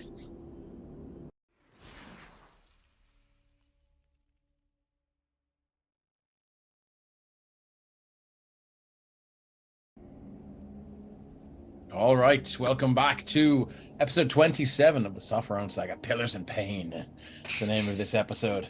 Okay, yeah, so after fighting a bunch of iron clockwork cobras that sprung out of the 4 chests, after Ren opened the first one, and the first iron cobra sort of made some sort of signal to the rest of them, the guys are just on the arse end of the combat now, and they are badly hurt. A lot more hurt than I thought they would be when I designed this encounter. I was like, holy shit. Put a fancy chair. And when I designed this encounter, I was kind of hoping that someone would open a chest while they were fighting the Earth Elemental Myrmidon, but that didn't happen. I think you're lucky it didn't. Okay, what would you guys like to do? Ren is going to just take a quick look around at everybody, and he'll be like, he'll just nod and then immediately start going to like put up the bubble. Okay. He's just decided because like these guys are fucked up. Yeah, Scales just immediately sits down. As soon as he like calms back down, he just sits on the ground. On the throne. All right. Not the throne. Okay. Noticing the one cobra is still stuck to his tail, the mood's gonna, shake the tail, try and flick it all. Derek is Never drag inspecting these things his out without clicking. Derek is inspecting his beard, see if he's fine after that fireball. Yeah. And Jaden is going to check the rest of the chests and, not hiding, but just gather up all of the stuff that's in there and dump it all in the middle. I'm trying to drag these in, but it keeps popping them like out to the blackness on the side. So yeah, I it's saw that. Give me 1 second. there, Templates. so... I'll just drag it into here. What is it, Liam or Sunny Hood? Yeah, just put it just in the middle there. There you go. Yeah. Jaden, inside this chest, you find a single blue gem. Cool. And then I suppose we'll just do the round. Yeah, okay. You gonna pop down here? Yeah, sorry, just multitasking. Yeah, no worries. Bottom right. Oops, sorry, I pulled the hut. That is my thing. That's my hut. I'm stealing my house. There. Okay, so yeah, you look in that one. There is another identical blue gem. And yes, there are 4 potions of healing in there. But hold on a second. Oh, 4 potions of healing. Well, good sign. Pretty obvious what a potion of healing looks like now. And then let me just see where the fireball was. No, they survived. Yeah, that's okay. Did they? Hold on. Where is this? Yeah. It will be there. These just about survived. Yeah, okay, cool. Yeah. And then the last one as well. Last one, there is another identical blue gem, and that is it. Okay. So what altogether did we get? So we got 4 blue gems that all look the same to my eye. 4 potions of healing and a short sword. If you toss around the short sword, he will do an identify on it. It is a short sword +1. Roll he will then. After like 10 minutes after he pops the bubble up and he identifies it, he's going to take the short sword and be like, tape it to the end of your glaive. Okay, so yeah, and you have. I assume you're identifying the gems as well. Yeah, I'll do the pile. They are all 4 gems. Are their function is that they are. Arcane focuses kind of thing to. No, they're linked to the throne, and they. It's kind of hard to tell what they do, but they complete They would act circuit, as like if you can imagine a switch in an electrical circuit. So Ren will go over and In a just massive investigate, like spend a few minutes investigating the chair to see if you can find where they go. So I'm just gonna... Yeah, they go in each. There's only two though. In each, where I said to Scales, where you would rest your hands on the chair, the front of the two armrests, there's two holes for two gems. Which gems you put in there is up to you. Yeah, like I mean, they're all the same looking. They all look the same, don't they?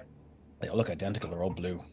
Yeah, Ren will pop in two of the gems and just kind of get prepared to jump back. Cool. Okay, so move just- yourself over to the chair. Just 1 second, Scales. Ren has just gone and done this. Move yourself over to the chair there, please. Yep. And He's not I sitting need, in it. No, that's fine. I need you to roll me 1d4.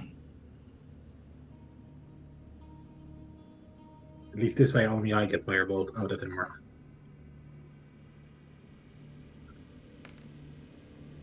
Okay, so number 1 goes into this one here. And roll me another 1d4.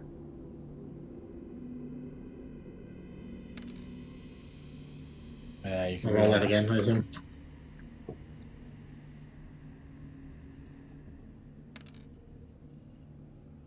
Okay, excellent. So you place the two in there into the gems, press them in. They sink in, and you hear a click right before you hear another boom of a fireball. Fuck it. So that is 10d6. I'll make my deck save. DC 14.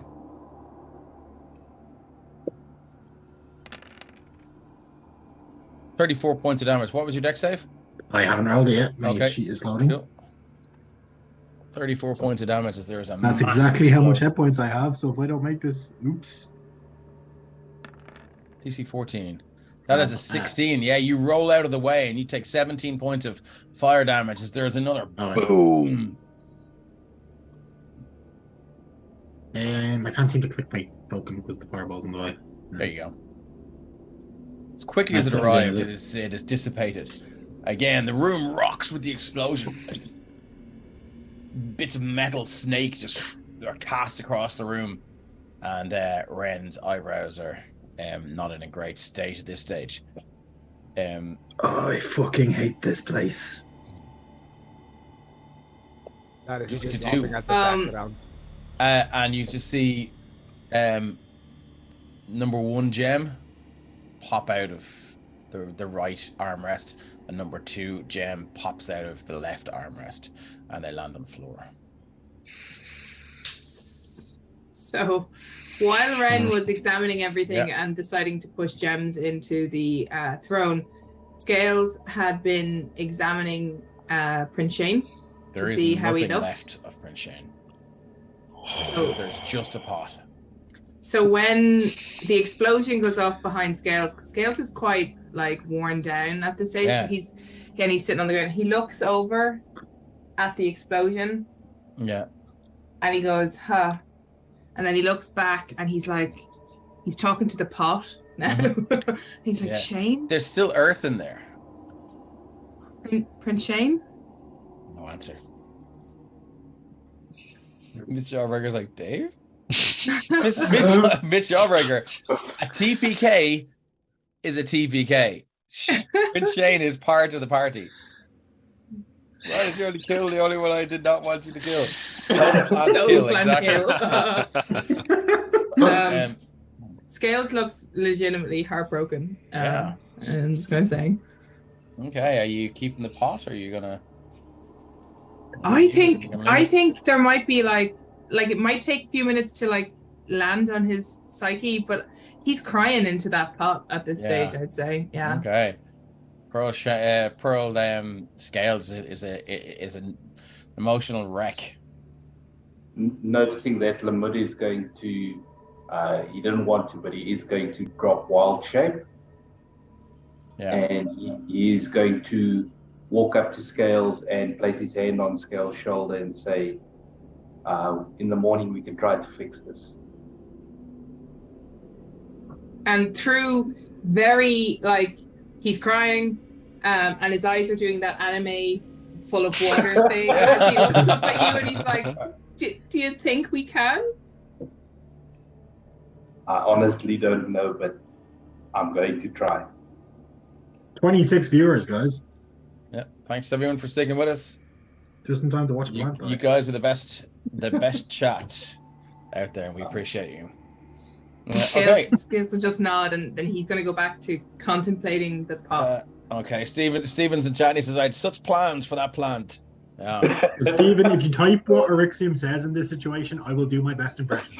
Okay, cool. So, so what do you guys want to do? Ren, so the 2 blue gems are on the floor. Your face it's just completely black with soot and it's badly burnt. There's patches of skin missing, and again it's that real, like when you fall off your bike and skin your arm, it's that glistening, horrible burnt feeling. So Ren is gonna take off his jacket, fold it up, and then just fuck it into the corner of the room. Okay. Like in a fit, like he's pissed. And then he is gonna crouch down, pick up the 2 gems, and he's going to start investigating the shit out of this chair. He can figure out how to get past it. Okay, roll investigation. Where's it going? That double rolled, but it's a 12. 12, yeah. I mean, hard to tell. There seems to be Looking around the room. Sorry, John. I think Shane was just about to come in first. No problem. Yeah. No, I was going to ask. Did Ren standing in front of the chair when he put in the? Yes. He didn't sit. He didn't sit. No. He will say that, by the way. He's he's not saying it to anyone in particular. He's talking and he's very obviously thinking out loud. He's very pissed off. Actually, Ren is thinking out loud. So you're hearing it in your head. He's not actually saying it, but he's accidentally projecting his thoughts. Okay. Sit in the chair. No, it'll explode. Look. Yeah, John. Looking around the room, is there anything on the walls? Is there any writing, any pictographs? Anything behind the chests, under the chests? Roll investigation.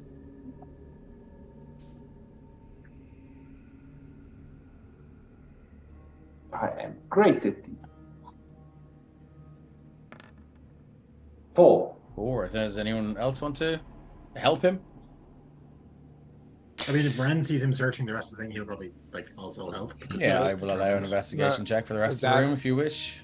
Derek will assist because he's standing right next to him. Are you proficient in investigation? No, sorry, wait. That's all right. Never mind. Yeah, it's okay. Sorry. Ren gives an investigation check there. I'm very proficient in investigation if it'll roll well. Yeah, 24 or the 24. We'll take the 24. So, as you shift one of the chests, you can see an image carved of the chair carved into the floor here. And in under this, there is an X over the right-hand side of this chair. So obviously the gem you found in here could be, you could surmise it would go into the right hand there. And the same here. There's an image of the chair on the left hand. Fortunately, all the gems are now identical and you've now mixed them up. But I've identified these gems. So I have intimate magical knowledge of these gems. Well, they all do the same thing. Damn it. Obviously, whatever triggers it is not magical. It is something unique to each gem. So we will have to play trial and error. Spoony. Do I know which ones I put? Do I know which ones that I put where? At least the first. Yes, you do. So you put number 1 into the right. Yeah. Or as you sit in it, you put number 1 into the right, and you put number 2 into the left. Okay, Ren is going to pull out a piece of parchment. Yeah. And then he's going to write 1, 2, 3, 4. Yeah. He's going to put number 1 over number 1, 2 over number 2, number 3 over number 3, number 4 over number 4. And he's going to leave them. It's like, nobody mix these gems up or I will fucking kill you. Okay? Got it? Got it. And then he's going to start, I'm going to investigate the gems even further just to see if I can, discern any slight difference in them. Okay, so He's gone full like insane nerd on this. Like he is trying to figure out any possible details he can.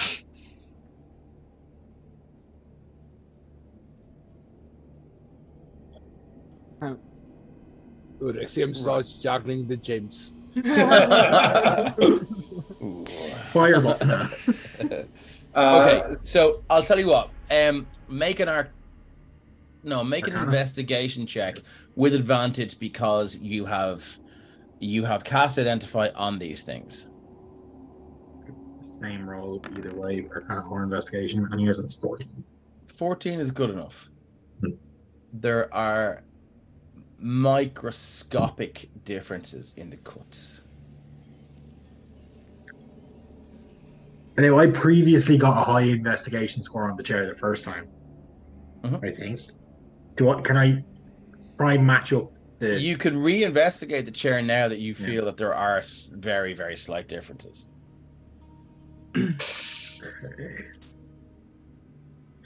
It's a map Dice says God, maybe please. have a little snooze first. I'm not going to put anything in, but I'm just going to roll. That double roll is 14. 14. Yeah, it's a little bit more apparent now. Maybe you might figure out. So Which have I goes figured out into which which. goes where? I mean, with the 14, you're kind of sure. That number 3 goes here, and that number 4 goes here. But it's hard to tell, you know. Like you're. I mean, it's a solid 60% sure. Are these? Do are these- any of you have any healing magic? I mean, I've got Ready to healing go. magic. Sorry, John. What were you gonna say? Before you place them, are these gems completely opaque, or are they? Do they allow at least a They're bit of blue. light? You can. I mean, they're light blue. You can see through parts of them. If I pick them up and bring them close to the torch, Put them in the right fucking order. and no, I'm not going anywhere near the chair. That's your job. Arcana's a bitch, right? Look at the light through them. Is there any difference between how the light passes through them?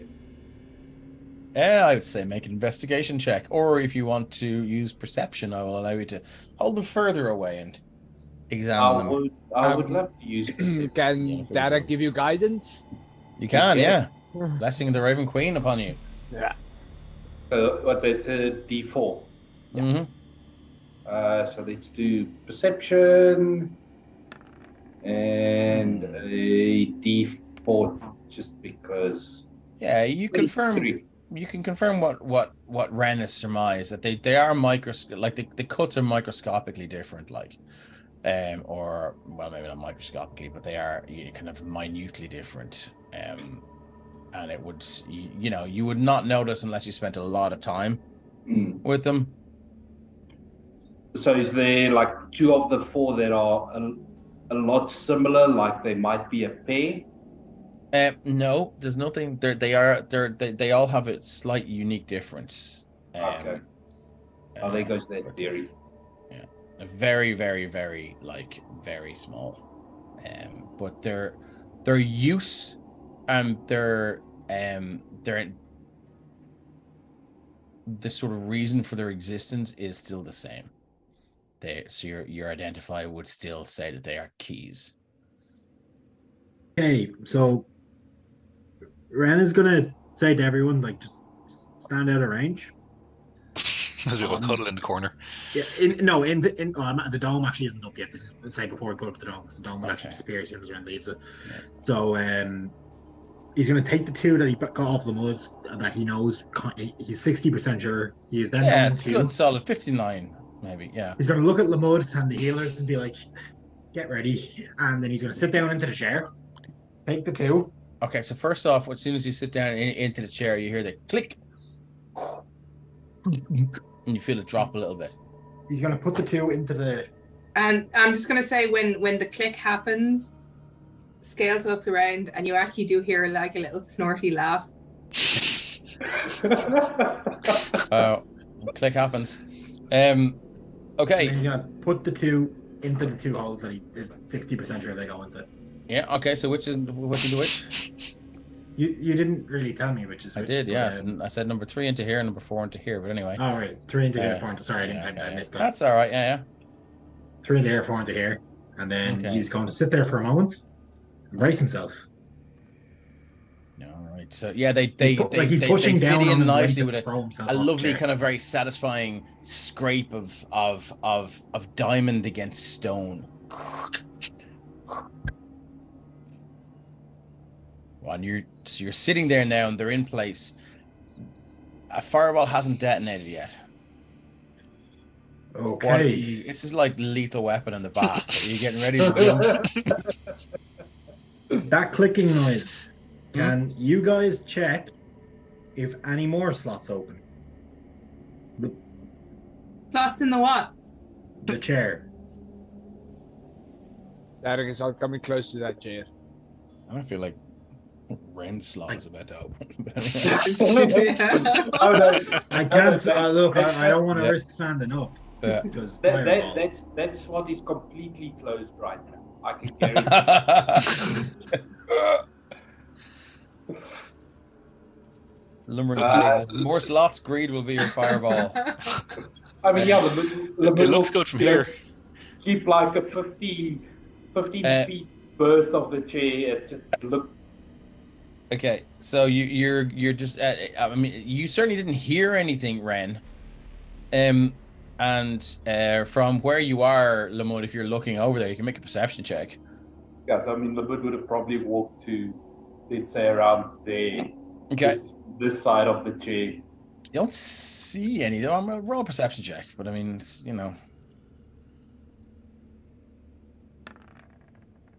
I see nothing. hard to tell. Yeah, nothing that Lamud. Oh, Ren, where are you gone? Oh, I did not. Should not have happened. Okay. Misclick. All right. It's alt, isn't it? Yep. Now, so Ren is sitting in the chair. Lamud, you don't see any extra slots open. And then what's I retreat happening? to the corner. I love the way Ren has decided to do this at 17 hit points, but okay. He's taking one for the team. Okay, no worries. So what's happening? I don't want to keep making investigation checks, but I suppose that's all I can do. Can I try feel around to see if I can feel any more openings? Well, the gems haven't fallen out yet, so maybe try getting up. If it's the right gems, nothing will happen. I have a healing spell ready because if this explodes, I'm done for. So, Ren will grip onto the sides of the chair, and then So hold on 1 second. So, Mr. John Berger saying TVK, and It's a Map says he's dead.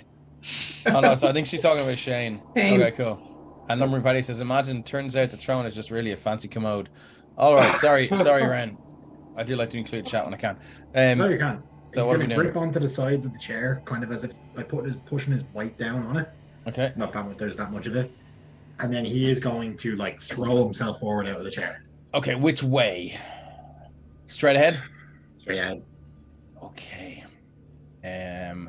So I would say just make an acrobatics check to see how this goes. Hi, Dutch Dragons. Thanks for the raid. Hey, Why Dutch the Dragons, rest thanks for of the them raid. We appreciate Yeah, you. You're possibly about to see a character die. We'll see. Okay, that's a 20 acrobatics. So before we explain, thanks a million for coming in, Dutch. No, it's a Dutch 23. Dragon. I'm throwing Sorry, a Dutch bless on Dungeons. So what's happened here is our wizard has sat in a throne. It seems to have some sort of mechanism in it.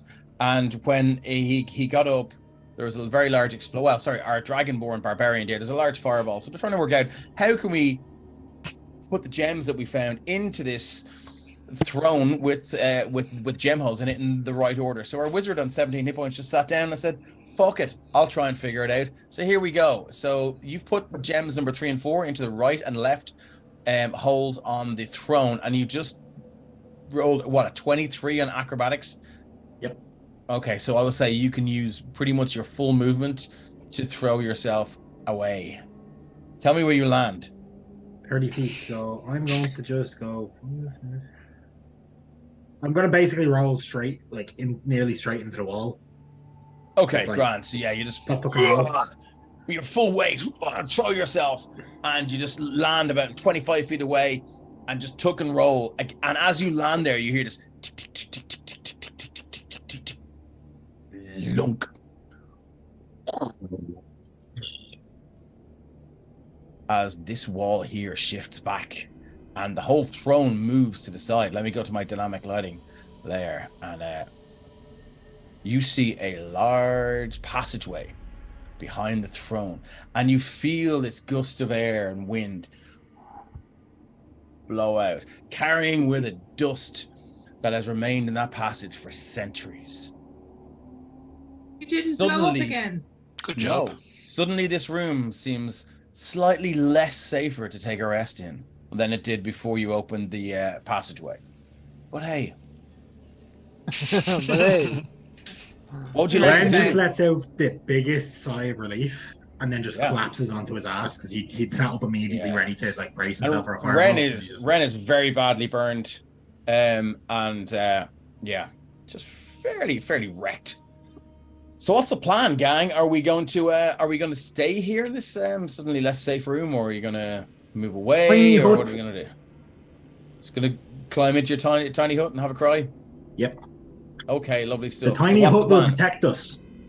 Okay, let's hope so. So, are we taking a short rest or a long rest? I'm arguing for a long rest personally. A long rest, okay. Long rest. What's the consensus here? Long rest? Either or. That's what we're going for. Okay, long rest. Everyone climbs into the tiny hut, and as you're in there for maybe the first 20 minutes and discussing who's going to take what watch, are we going to do watches, whatever, there is a distinct smell of like crispy bacon. Scales. Yeah. As I ate it. I move away from Red. Yeah, he smells overdone. Okay, so at least it's him for once, not the innocent. Are we going to take watches, or are we just going to snooze for 8 hours? Ren is out like a light. Okay, Ren's gone. I'll take first watch. Okay, no worries. Scales will also Scales is happy to take first watch while he's like slowly either licking or rubbing off the burn off his scales. Okay. Okay, so first watch. Can I get a perception check, please? Perception. From the two of you. Mm-hmm. We go. 21. 1. Okay, so yeah. Lamud Scales. So when Lamud says Scales is distracted. he's like, oh, out damn spot. So when Lamud says, "Shh, do you hear that?" It's a flat no from you. Lamud, you hear a echoing scream of pain and agony coming from somewhere back here. So through that portcullis, through out here, and just give me a history check, please. I was about to ask human, animal. Definitely humanoid. Sorry, that was what I meant. 18. Stop screaming. Yeah, you just from your backstory and where you grew up, and taking frequent trips under the mountain, and doing your duty and maybe learning about how sound travels underground. This is definitely emanating probably from that deep tunnel that you surmise leads to the Underdark. Oh yeah, you weren't here last session. We found you on Dark Cold again. Oh, I watched. Okay, cool. I'm assuming I can't identify what it is. Hard to tell. No, yeah, you're a little bit too far away. If you were standing any closer to the hole, you probably would be able to, but it's. I'll take a walk over there now. Okay, excellent. I love it. Okay, so you step out of the tiny hut. Oops, I've got the torch. I'll walk to about there. Okay. Where are you going? Why? What? Yes. Why? I'm not going for a walk. No.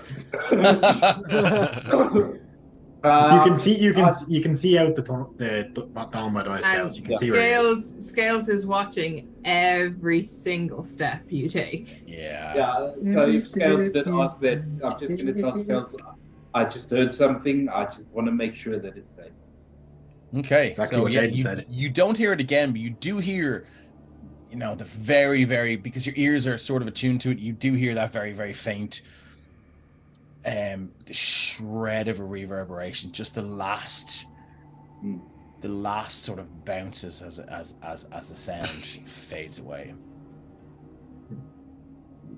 Okay, it's just going to stand there for a bit, just to make sure that whatever it is that made that sound is not moving in this direction.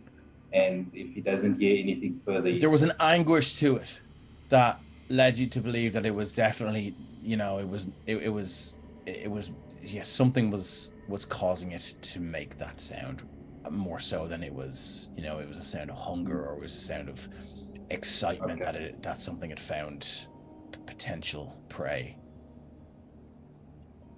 Good thing we didn't go that way then. And then Lamud is going to just make his way back to the hut and fish out his watch. Next up.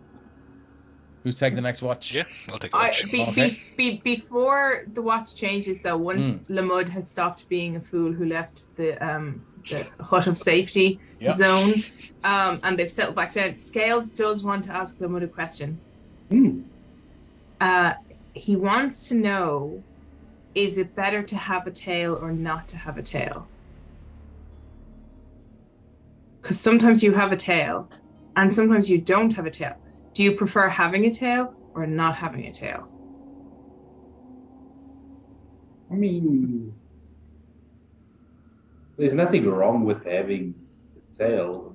You have a tail all the time. Exactly, of course. But I don't know what it's like to not have a tail. And sometimes you have a tail, and sometimes you don't have a tail.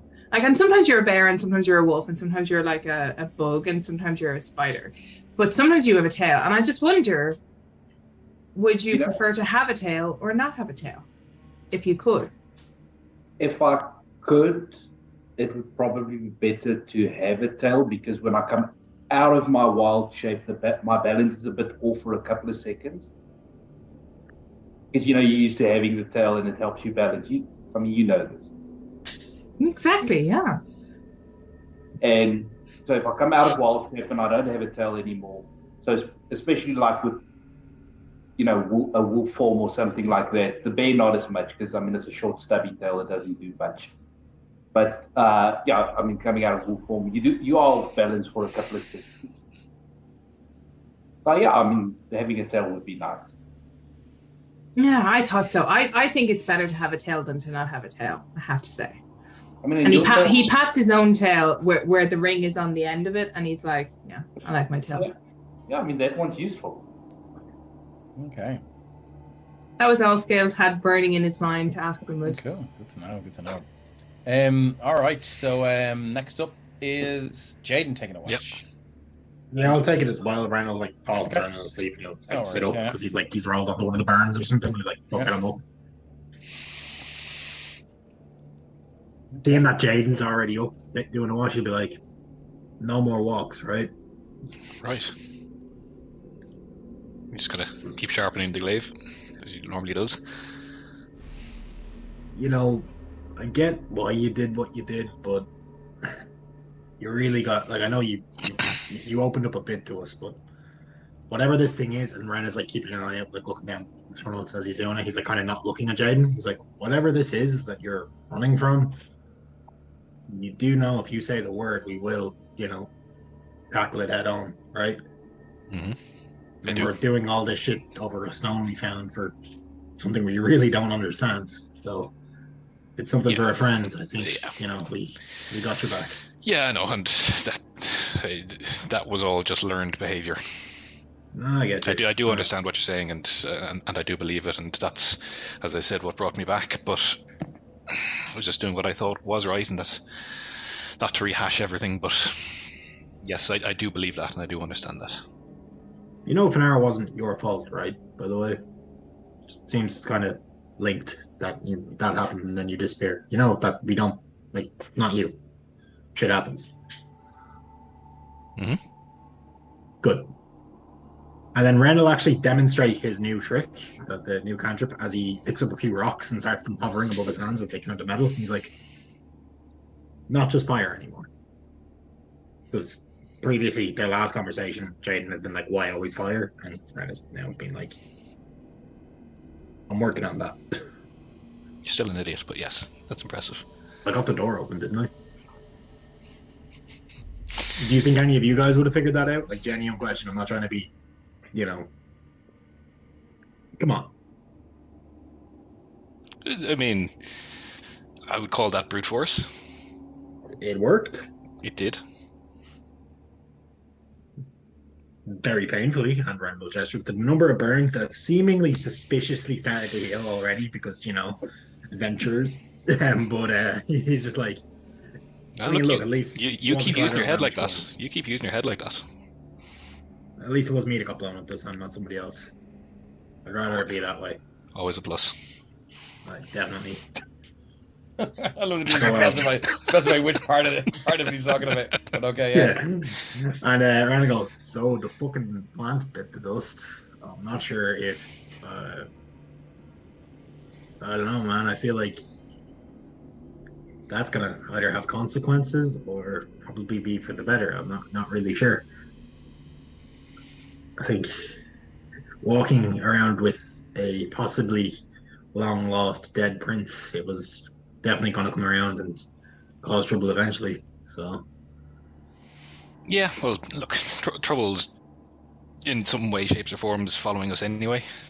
What's another layer? What's another layer of it? Look, I get why you are, I suppose, more pleased than most about it. The thing was a dick. I tried to help it, and it's had it out for me since. Yeah, look. I don't know. I think it's. We'll check. Mud said he could do something scales if I heard that right. So maybe it's not dead and it's just hiding under the dirt. I don't know how it works, but I don't know. We're already probably wanted by the crown at this stage, considering what happened in Templetown before we left. So. Look, these things will probably work themselves out. When we kill Valder, hopefully we can expose the evil shit he was up to, and that might clear our names. So. It's been a while since I've looked at his character sheet. Plus, you might get a cool new glaive out of it. That fucking wraith dickhead that has it out for you. That thing look magical. I did.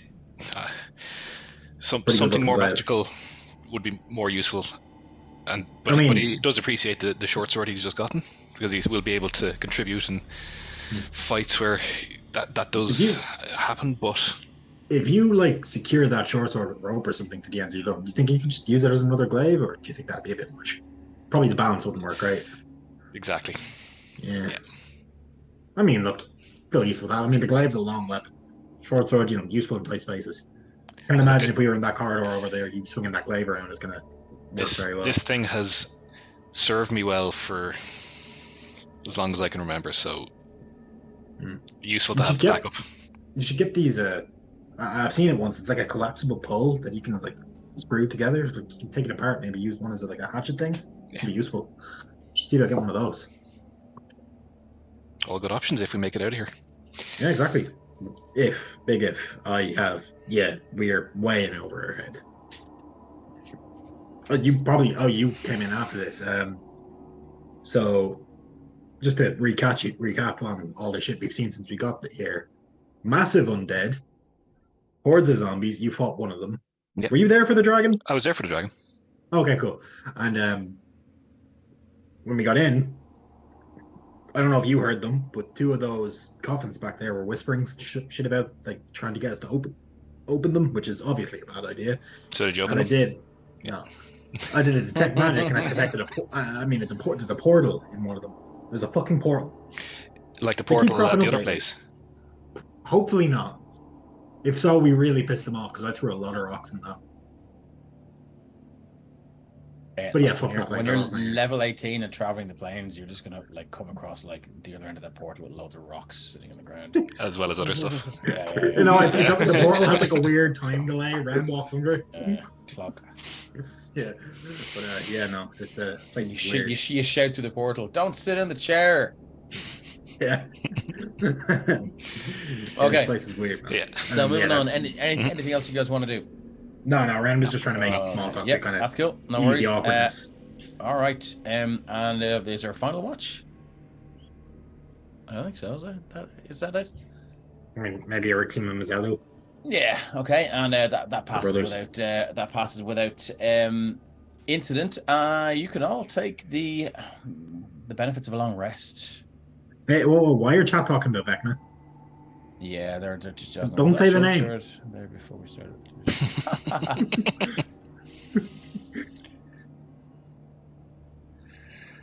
A long rest. Oh, right. Yay, I'm healthy. It's spell slots back.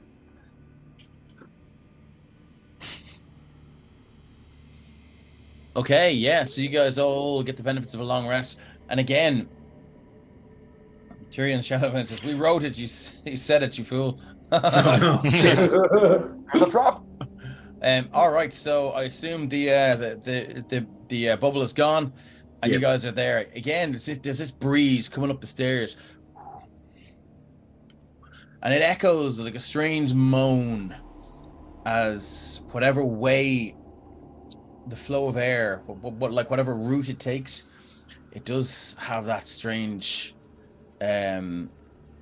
almost mournful sound to it. Jean, don't forget Mazzello's health. Yeah, I'll do that now. So before we set off, Lamuri's just going to go over to Scales and, our Scales, can I see Prince Shane for a sec? And Scales will kind of turn to you and sort of like, and he's right there. Still, the pot is still in the cradle. He's like, he's maybe here. So Lamuri's going to place his one hand on the underside of the pot, and with his other hand on top of the pot. That's flame strike. Yeah. Get it over and done with. Finish this bitch off. He's going to concentrate for a second, and he's going to say, Polath, as he casts plant growth. Oh, don't turn Shane into a giant tree. The single action version. So if there are any plants in the radius, they are going to go crazy in a 100-foot radius, but I'm trying to concentrate as much of that into Shane as possible. See if we can get him to grow back. Okay, you feel the pot and the earth within it grow very warm, but nothing sprouts from it. After a couple of seconds, just look at Scales and say, that might take a bit of time. Scales will very seriously look at you and be like, okay. And he'll pat the pot and he'll gear up for the day. Probably Okay. eating a ration on the way. Yeah, some pocket bacon. Okay. All right. Well, move your tokens to wherever you wish to head. Has this mournful breeze? Oh, and I've let everyone know about the creepy thing down the tunnel. Okay, I mean, cool. it probably came from the hole to the Underdark. I mean, apparently there's a lot of creepy shit down there, isn't there? Just as a point of order, I would have handed out one of each of the 4 healing potions to myself, Ren, Lamud, and Scales. Just no dark that well, so. The original team. Cool. All right, cool. Well, as you look through this newly opened portal, you can see the stonework. Derek, you can see the stonework is as magnificent as the rest of the place is. You can see fine carvings and just perfect stonework as you look through. One question: he actually wants to see if he can figure out who made this stone. It's the same. We've covered this, yeah. We've covered this. Yeah, it's in your notes. Oh yeah. It's still the same person. Yeah. It's Barack something, I think, isn't it? Yeah. Barack Obama. Braddock, I think it was. Braddock, yeah. Yeah. Yeah. Okay. Cool. All right. So who's moving into the creepy tunnel with the mournful howling first? They look at rather look at Whoever Arixium just- or Jaden or Scales, the big guys was like, well, I got it open. Scales is straight in as you walk through Scales. It's a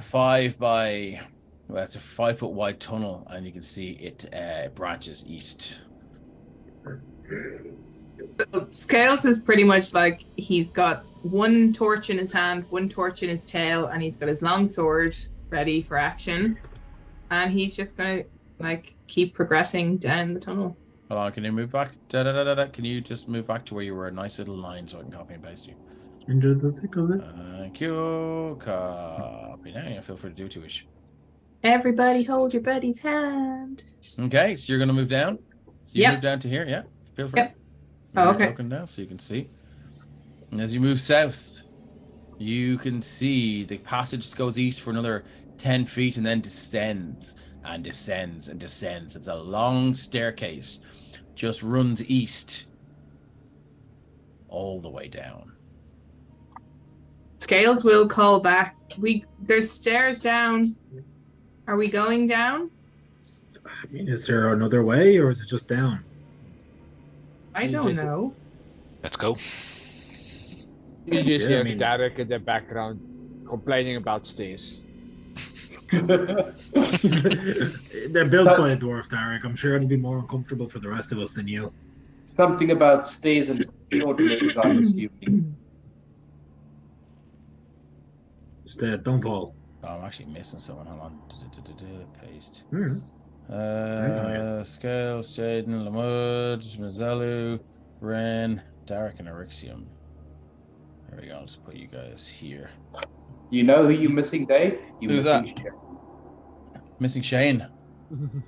Yeah.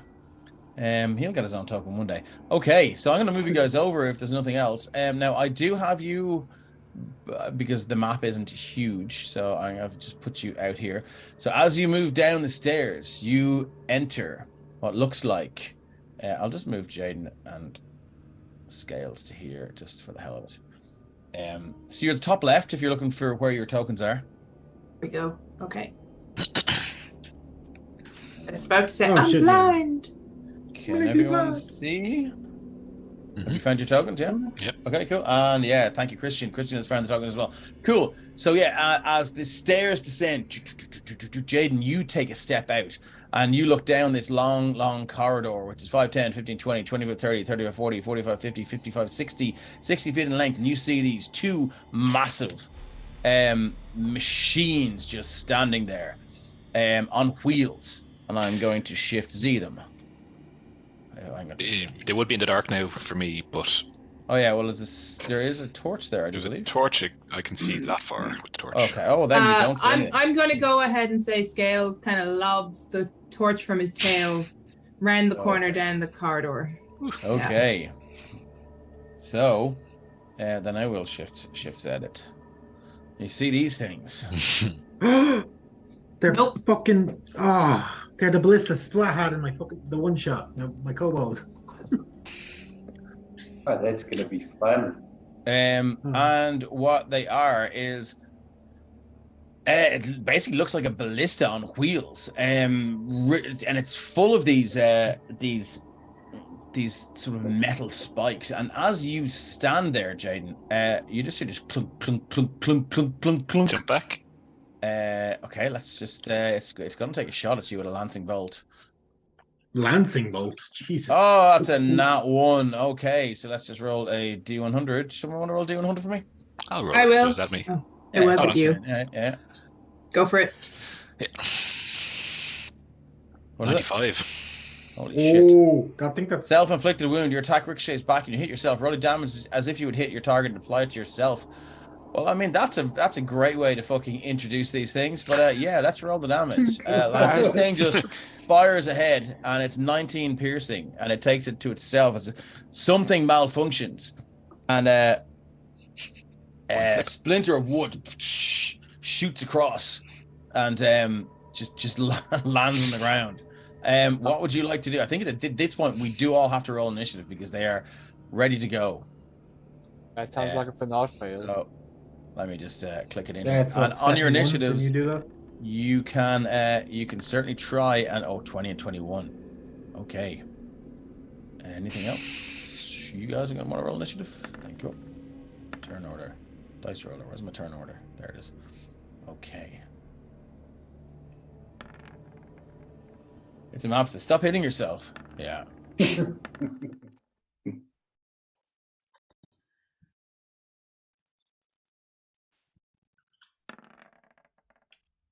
go with Vikings. Okay, is that everyone? Yeah. So. Okay. So let's sort the so okay. So they are this one here. The left is it can still see. Are you? Did you say you were ducking back? Jaden? Yeah. Okay, But so I you can suppose move we're crowded your, there, yeah, so. yeah. Cool. Okay, cool. No worries. So you're going to duck back. This one's going to hold its action until it sees something, and then it's going to move on. And this one is going to hold its action until an intruder reveals themselves. That's the trigger. Lamud. All right, so Lamud is. I just need to check some distance here quick. That's 55-ish feet. The range of the spell. Oh, it's 60 feet. Nice. Hello, Cape Satan. Thanks for coming in. All right, so Lamud is going to peek out around the corner. And he is going to. I just need to find my list quickly. Give me 1 sec. Yep. There it is. He's going to take out a bit of talent pitch from his component pouch that he carries, and he's going to whisper the word Amul, and he's going to throw it in the direction of these things as he casts Flaming Sphere. Okay, nice. so put yourself out into the corridor. Yeah. I'm assuming they're going to take a shot at me. Yeah, they're going to use their held action to take a shot at you. So this first one is going to use its held action. As soon as you appear, it's going to try and use its harpoon, which is a 16 to hit. I believe that is a hit. Okay, so let me roll the damage first. That is 6 piercing, and the target is grappled. While it's grappled in this way, your creature's speed isn't reduced, but you can move only in directions that bring you closer to the oaken bolter. A creature takes 5 slashing damage if it escapes from the grapple, or if it tries and fails. As a bonus action, the oaken bolter can pull the creature grappled by 20 feet closer, and the oaken bolter can grapple only one creature at a time. Now, when a held action, does it lose its bonus action? Yeah, you only get your held action. Okay, no, good to know. So, Lamud, you are now grappled by that. This one is going to take a shot at you as well, and it's going to use its... sorry, it has a multi-attack, so it will do the Lancing Bolt against you as well, Lamud. That's a 13 to hit. 13 misses. Misses. It's massive, as this massive sort of harpoon, this huge spear-looking thing, shoots up the corridor and slams into the back wall. And now as you look to where it hit the back wall, you can see a lot of indentation marks from possibly, other times these things fired similar missiles at people. Now this thing is going to take 2 ranged shots for its held action. Do you get your multi-attack on a held action? I thought you usually would. I would imagine, because it's the attack action. Yeah, fair enough. I'm sure that's how special. Yeah. I'm happy with it either way. Yeah, I think so. So Lancing Bolt ranged again. This clunk as it shoots forth. 17. You're grappled and it hits. Yeah, this is going to do 12 piercing damage as it streaks by and cuts a large gash in your shoulder, hitting the wall. And it's going to go again with a second range Lancing Bolt. It's a 14 to hit. Misses. Okay, you just managed to duck away as the other one slams against the wall again. You can hear this kind of clunk. It's these mechanical sounds as this thing just begins to just go through the automatic cycle of more and more of these missiles just being loaded into the point of ejection. Lamud, that's all they can do. So you are up. What have you got? All right, so then Flaming Sphere goes All right. So there's the damage for that so long, and we will chuck So- a flaming sphere right there in between them. Do they get a save? Let's throw up the spell description quick. Any creature that ends its turn within 5 feet of the sphere must make a dexterity saving throw, which is a Okay. 26 So it's fire got- on fail. +4 on that. 14. A 14, I don't know why it's putting my spell save as 12, but anyway, it should be 13, but yes, it's a save. Okay, so what happens? Does it take half damage? They take half, yeah, so they will take, that one will take 3 fire. I'm hoping they Okay. will fire. They're not immune to fire. Their name is And Oaken. they're not vulnerable to it either. But yeah, we'll take what's the damage? Sorry, 3. 3. Okay, so it takes 3 points of damage. This thing materializes beside it, and if the wood begins to just blacken and singe, not doing too much damage to it. And this one's going to do the same thing as well. It's going to make it's going to make a dex save, and that is a 22. So it will take 3 as well, I assume. Mm-hmm. Okay, and again it begins to singe and burn. Okay, what have we got? Bonus action, wild shape. This time going for the phase spider. Oh shit! Oh, nice, Smart. nice choice. Okay, And So here- then I'm going, how high is the ceiling? the ceiling is about 20 feet high. All right, I'm going to scuttle the 20 feet up the wall. Okay, the first thing I And need then- you to do is give me 2 dexterity saving throws, please. Can you just move I'm gonna move your token a little bit there for a second, and I'm gonna reveal. Sorry, this. I'll set off all the traps, don't worry. Yeah, as the pressure plates beneath you. Let me move on to the right one.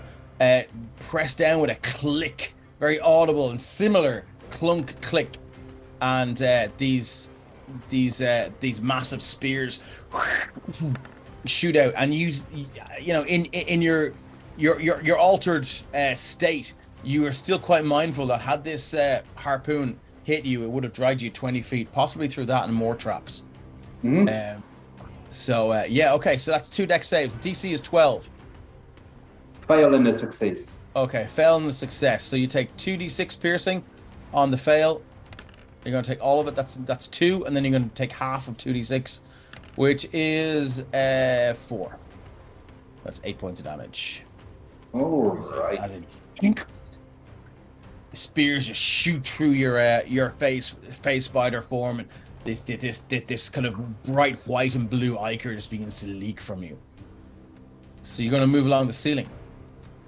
Yeah, so I'm going to climb the 20 feet up against Yep. the wall, and then I've got 5 feet of movement left to get me to there. All right. Okay. So you can move along then and not trigger the traps. And That are on the just floor. I'll just put a little web there so that I know I'm on the ceiling.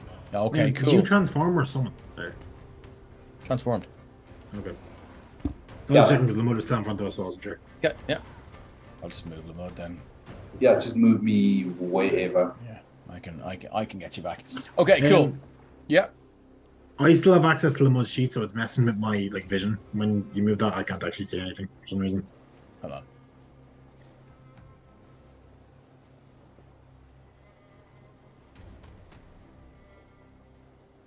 How's that? That's better. Okay, cool. Moving on. Jaden, you're up. Yeah, not.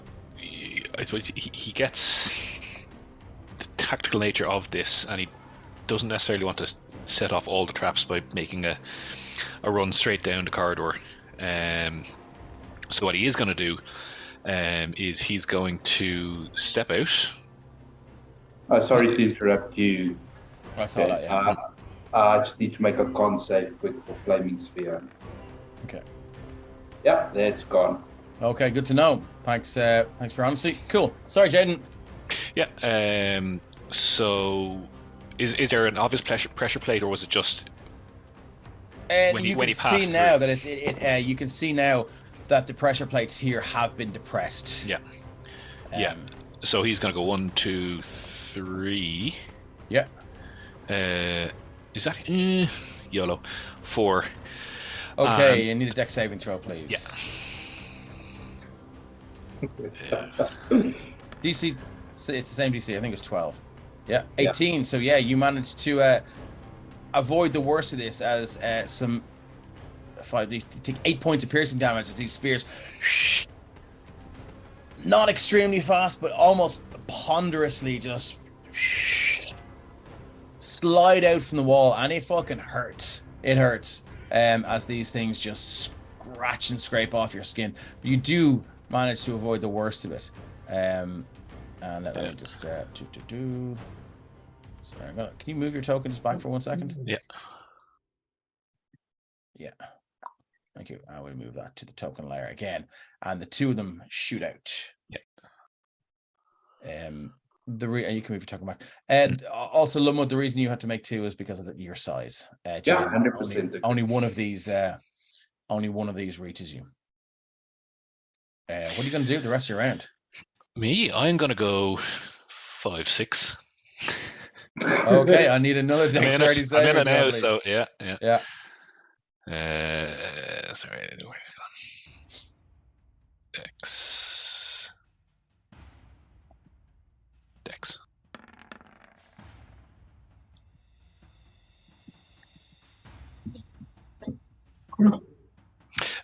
19. 19 is a success. You'll take half of 2d6 damage. Again, these things shoot out ponderously slow and take 4 points of damage as one of them just pierces your shoulder. And it retracts itself a little bit, and blood pumps from the wound. Okay, that's my movement. You know what? I'm gonna then shoot off light crossbow. Okay. At the one on the left.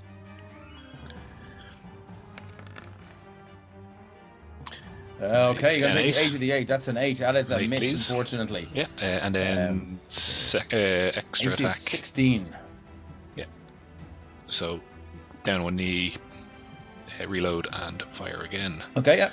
Oops, sorry, I think I double pressed that. So, ignore the second one. The first one is a 7. That is 7. Missing.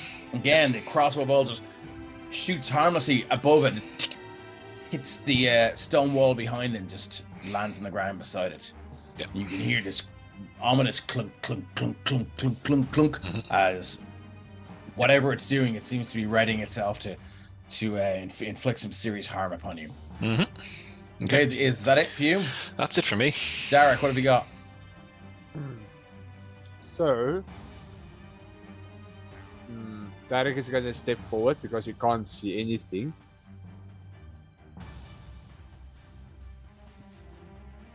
Okay, now you can see.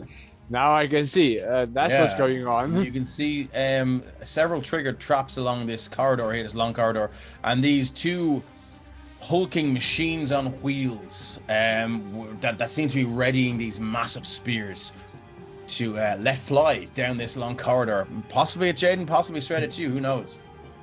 What'd you like to do? 5, 10. It's going to take more steps. 5, 10, 15, 20.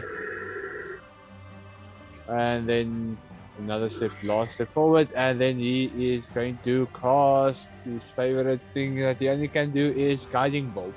Guiding Bolt. Okay, roll to hit. On the one on the left. Okay. This one here? Yes, that one. Okay, lovely. Let's see it. It's an 11 to hit. Unfortunately, it flies harmlessly wide and slams into the double doors at the end of the corridor. A large kind of large explosion, just flash of light lights up the corridor, and you can see strange shadows cast from the spears that are still in place. Makes it almost look like a jail cell. Okay. That's it for you. The elf. That's okay, moving on. Mazzella, what have you got? Right, so Mazzella is going to take a step to there just so that he can see what's going on. He's going to peek around the corner, and firstly he's going to cast Shield of Faith on Jaden. Okay, he can see. So Jaden, you get yeah. Cool. It's a +2, and both those things are within. Oh no, sorry. pushed the wrong button there. He's going to do, I think Sacred Flame is 60 feet on the one on the left. Let's go for the left one first. Okay, so it's going to make a DC 14 dexterity saving throw. Here it comes at you. That's a 19, as it just... They're very big and unwieldy things, but they seem to have a selection of wheels, almost as if you've ever seen a pallet truck in a shopping center, and they are, they can turn on a fucking matchstick, these things, and these things seem to do the same as well. It almost does a very, very quick 3-point turn and then reverses back into the spot it had. And yeah, the spell just goes harmlessly wide. Anything else? No, that's it. Scales, what have you got? Oh God. So Scales is going to enter his rage. Yeah. So let me toggle that on. Okay, so you enter your rage, and all of a sudden your ancestral protectors, they all just appear, and they all seem to be in what looks like some sort of very, very short shorts and vests. And one of them has what looks like some sort of ball, and they're all chasing him. And then all of a sudden they just, oh shit, and they just drop the ball. One of them kind of goes for it, and the other one is like, and then they just pull out these ghostly sickles and morning stars, turn around and join the battle.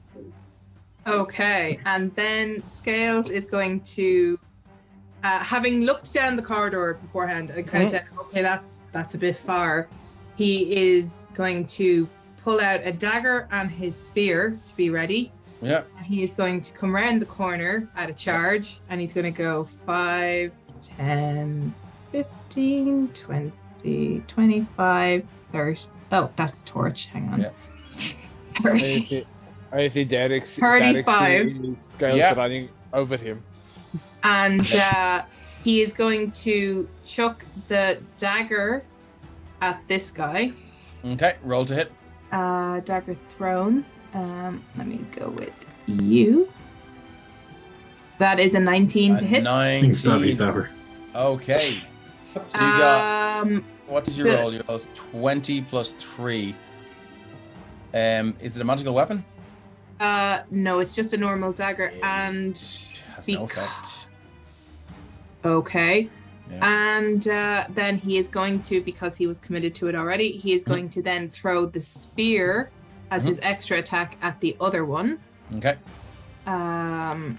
Which is a 15 to hit. Also not a magical spear, so in case that matters. Okay, yeah. 15 is a miss. And again, this thing just does some sort of weird kind of little reverse R2D2 kind of speed thing, and it just hits the back of the double doors, and one of them kind of jiggles a little bit. So that was 30 foot of movement, so he's going to finish with 35.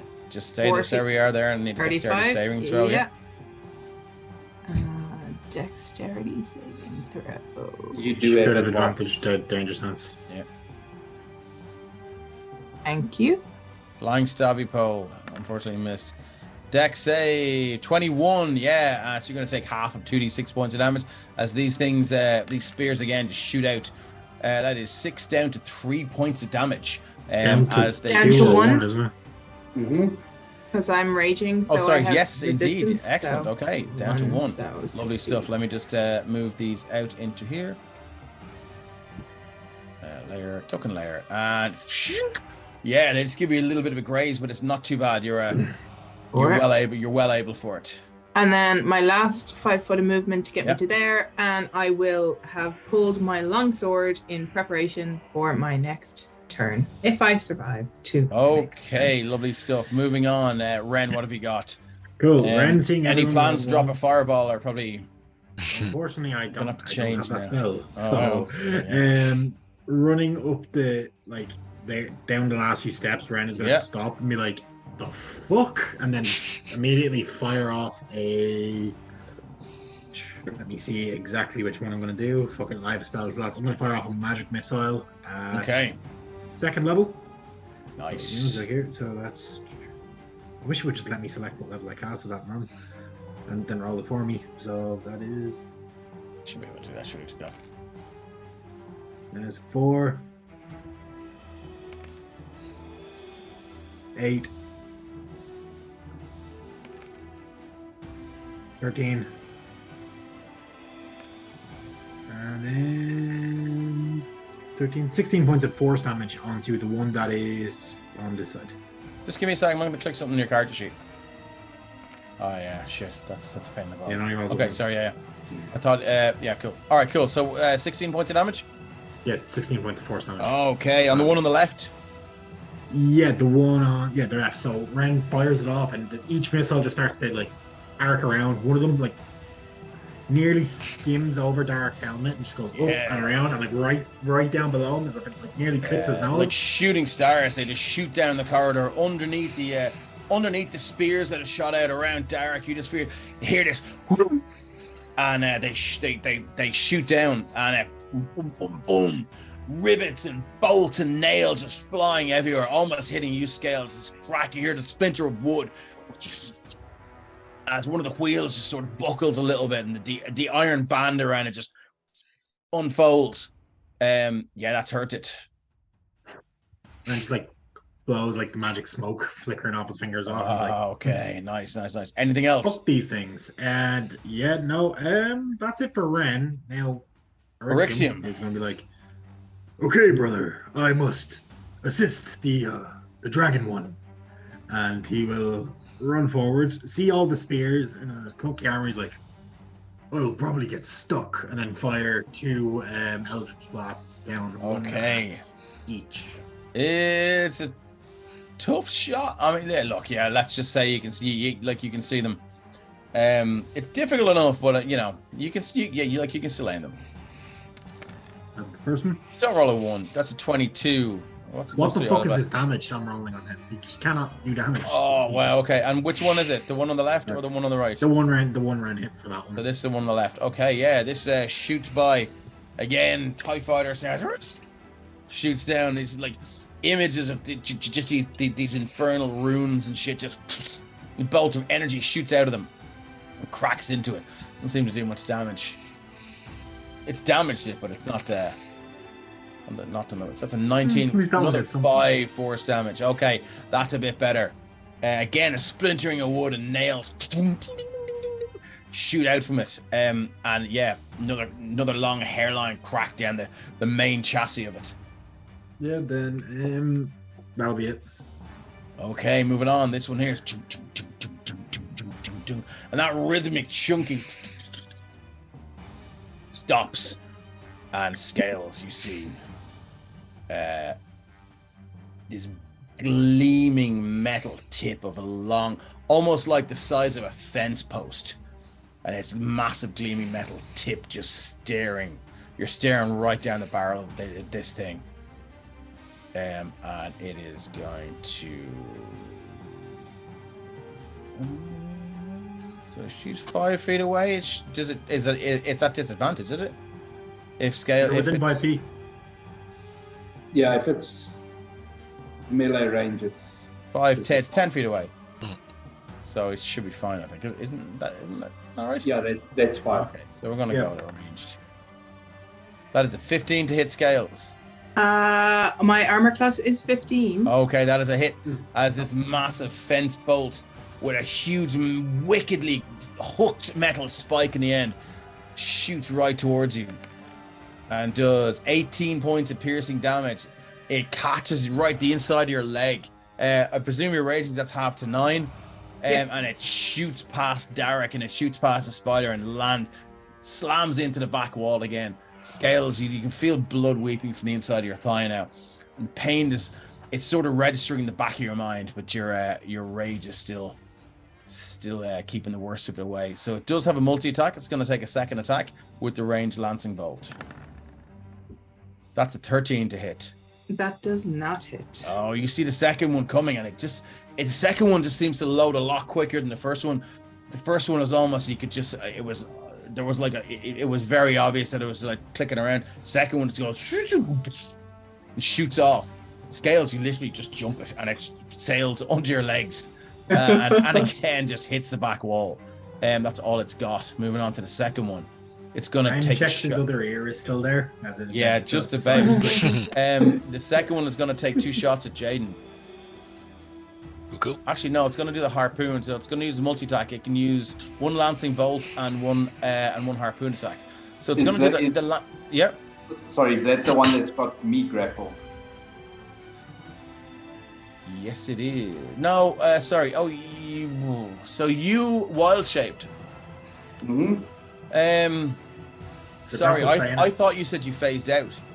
No, I wall shape. I couldn't phase out. Okay. Yeah, then it still has you grappled, so it can't do that. It's going to just use its range, its 2 range attacks then. Let me just double check that it can't do that. Harpoon.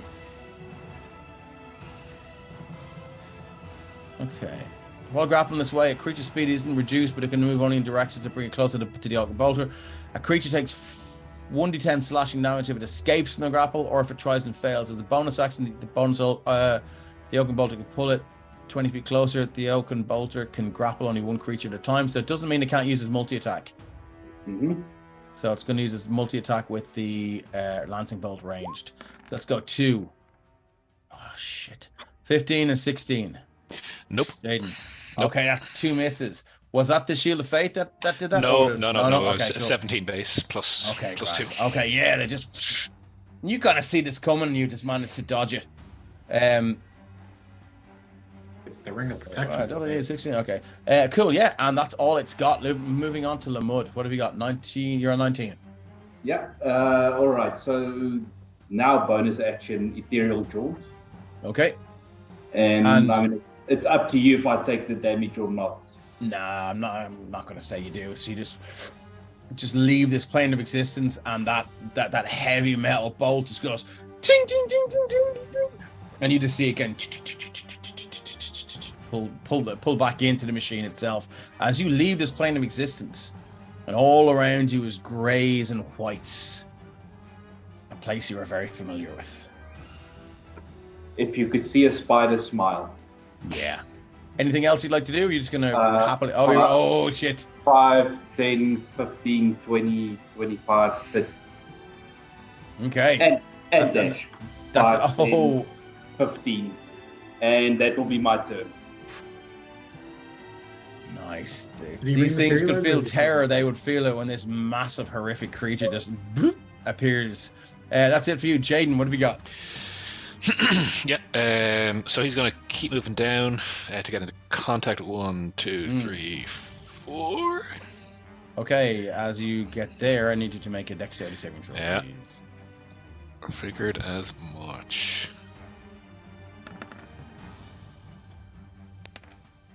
So what did you roll? 12. 12. I think you needed... Was it? I haven't got my notes here. I thought I said it was 14, wasn't it? For the rest of them, it was, yeah. Yeah, so they're all 14, yeah. So you take 6 points of piercing damage as they shoot out, and your forearm is impaled by this thin sliver of wood, and it retracts a little bit. But wait. Blood begins to... Yes? 1 second. The Spirit Guardians are going to defend Jaden. Oh, nice. You can reduce that. Okay. So what happens? Roll 2d6? Me or Jaden? I think you can do it. Because they're your Spirit Guardians. That's 3. Half it, yeah. And you just see out of nowhere, one of the Spirit Guardians produces this small egg-shaped ball and just holds it there. And the spear just goes through, and it slows the impact of it. And you swear you can see the little ghostly egg-shaped ball just deflate a little bit. And one of them over here to the left looks very sad about it. All right. Nicely done. Okay, Jaden, is that it for you? No, that's me getting into contact. Yeah. Oh, nice. Okay, lovely. And so now it's short sword. Because he saw the dagger and the spear go in and do nothing. Fair. So short sword plus 1. So first attack. 16 is its AC. 16 is its AC, so 8 points of piercing. Okay. Lovely stuff. Yeah, that damage is in. It shoots through, and one of these thick rubbery cables just snaps and it just begins to just kind of wave around. Almost like one of those inflatable dudes at a car showroom. Nice. And then second attack, extra attack.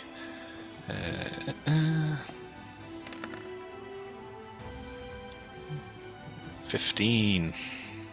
Did you drop 15 is just a miss. No, I didn't drop the bag. So AC is 16, so that is a miss, I'm afraid. Okay, and anything else you'd like to do? actually, he'll drop the superiority die for precision. Oh, okay. Precision attack. To make 15. Make something 15 else? more. Yeah. So Okay, excellent. it'll be at least one.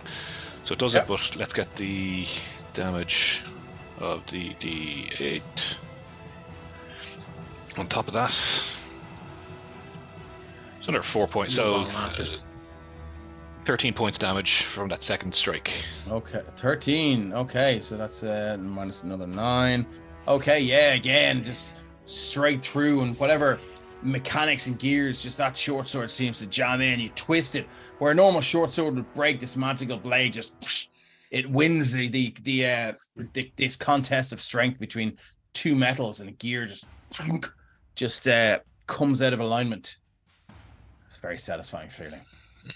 Anything else? Nope, that's it for me. Derek, what have you got? Okay. Derek is going to move down. 5, 10, 15, 20, 25. Yep. And then he will cast in. They say he's going to cast Toll the Dead. Oh, the dead. Yeah. On which? On the left one. On the left one. Okay. It is not immune to the necrotic first damage. So it's going to take necrotic damage. Okay, and it's damaged. So it gets a wisdom saving throw. As this dolorous bell reverberates through the corridor. Anything didn't know you were here? It does now. That's a 10. It fails. What's the damage? 2d12. Did he lose any hit points? Yes, it has lost hit points. I'm just moving you for a second, John. No, it's fun. So it's 2d12. Oh, That's 4. another 4 points of damage. Just the sound of this bell just ringing. The machine begins to shake and rattle, and just a couple of gears fall off, and nuts begin to rattle off the mechanics of it. Anything else you'd like to do? That's all he can do. Okay, moving on to Mazzella. Just give me 1 second. I will be back in 1 sec.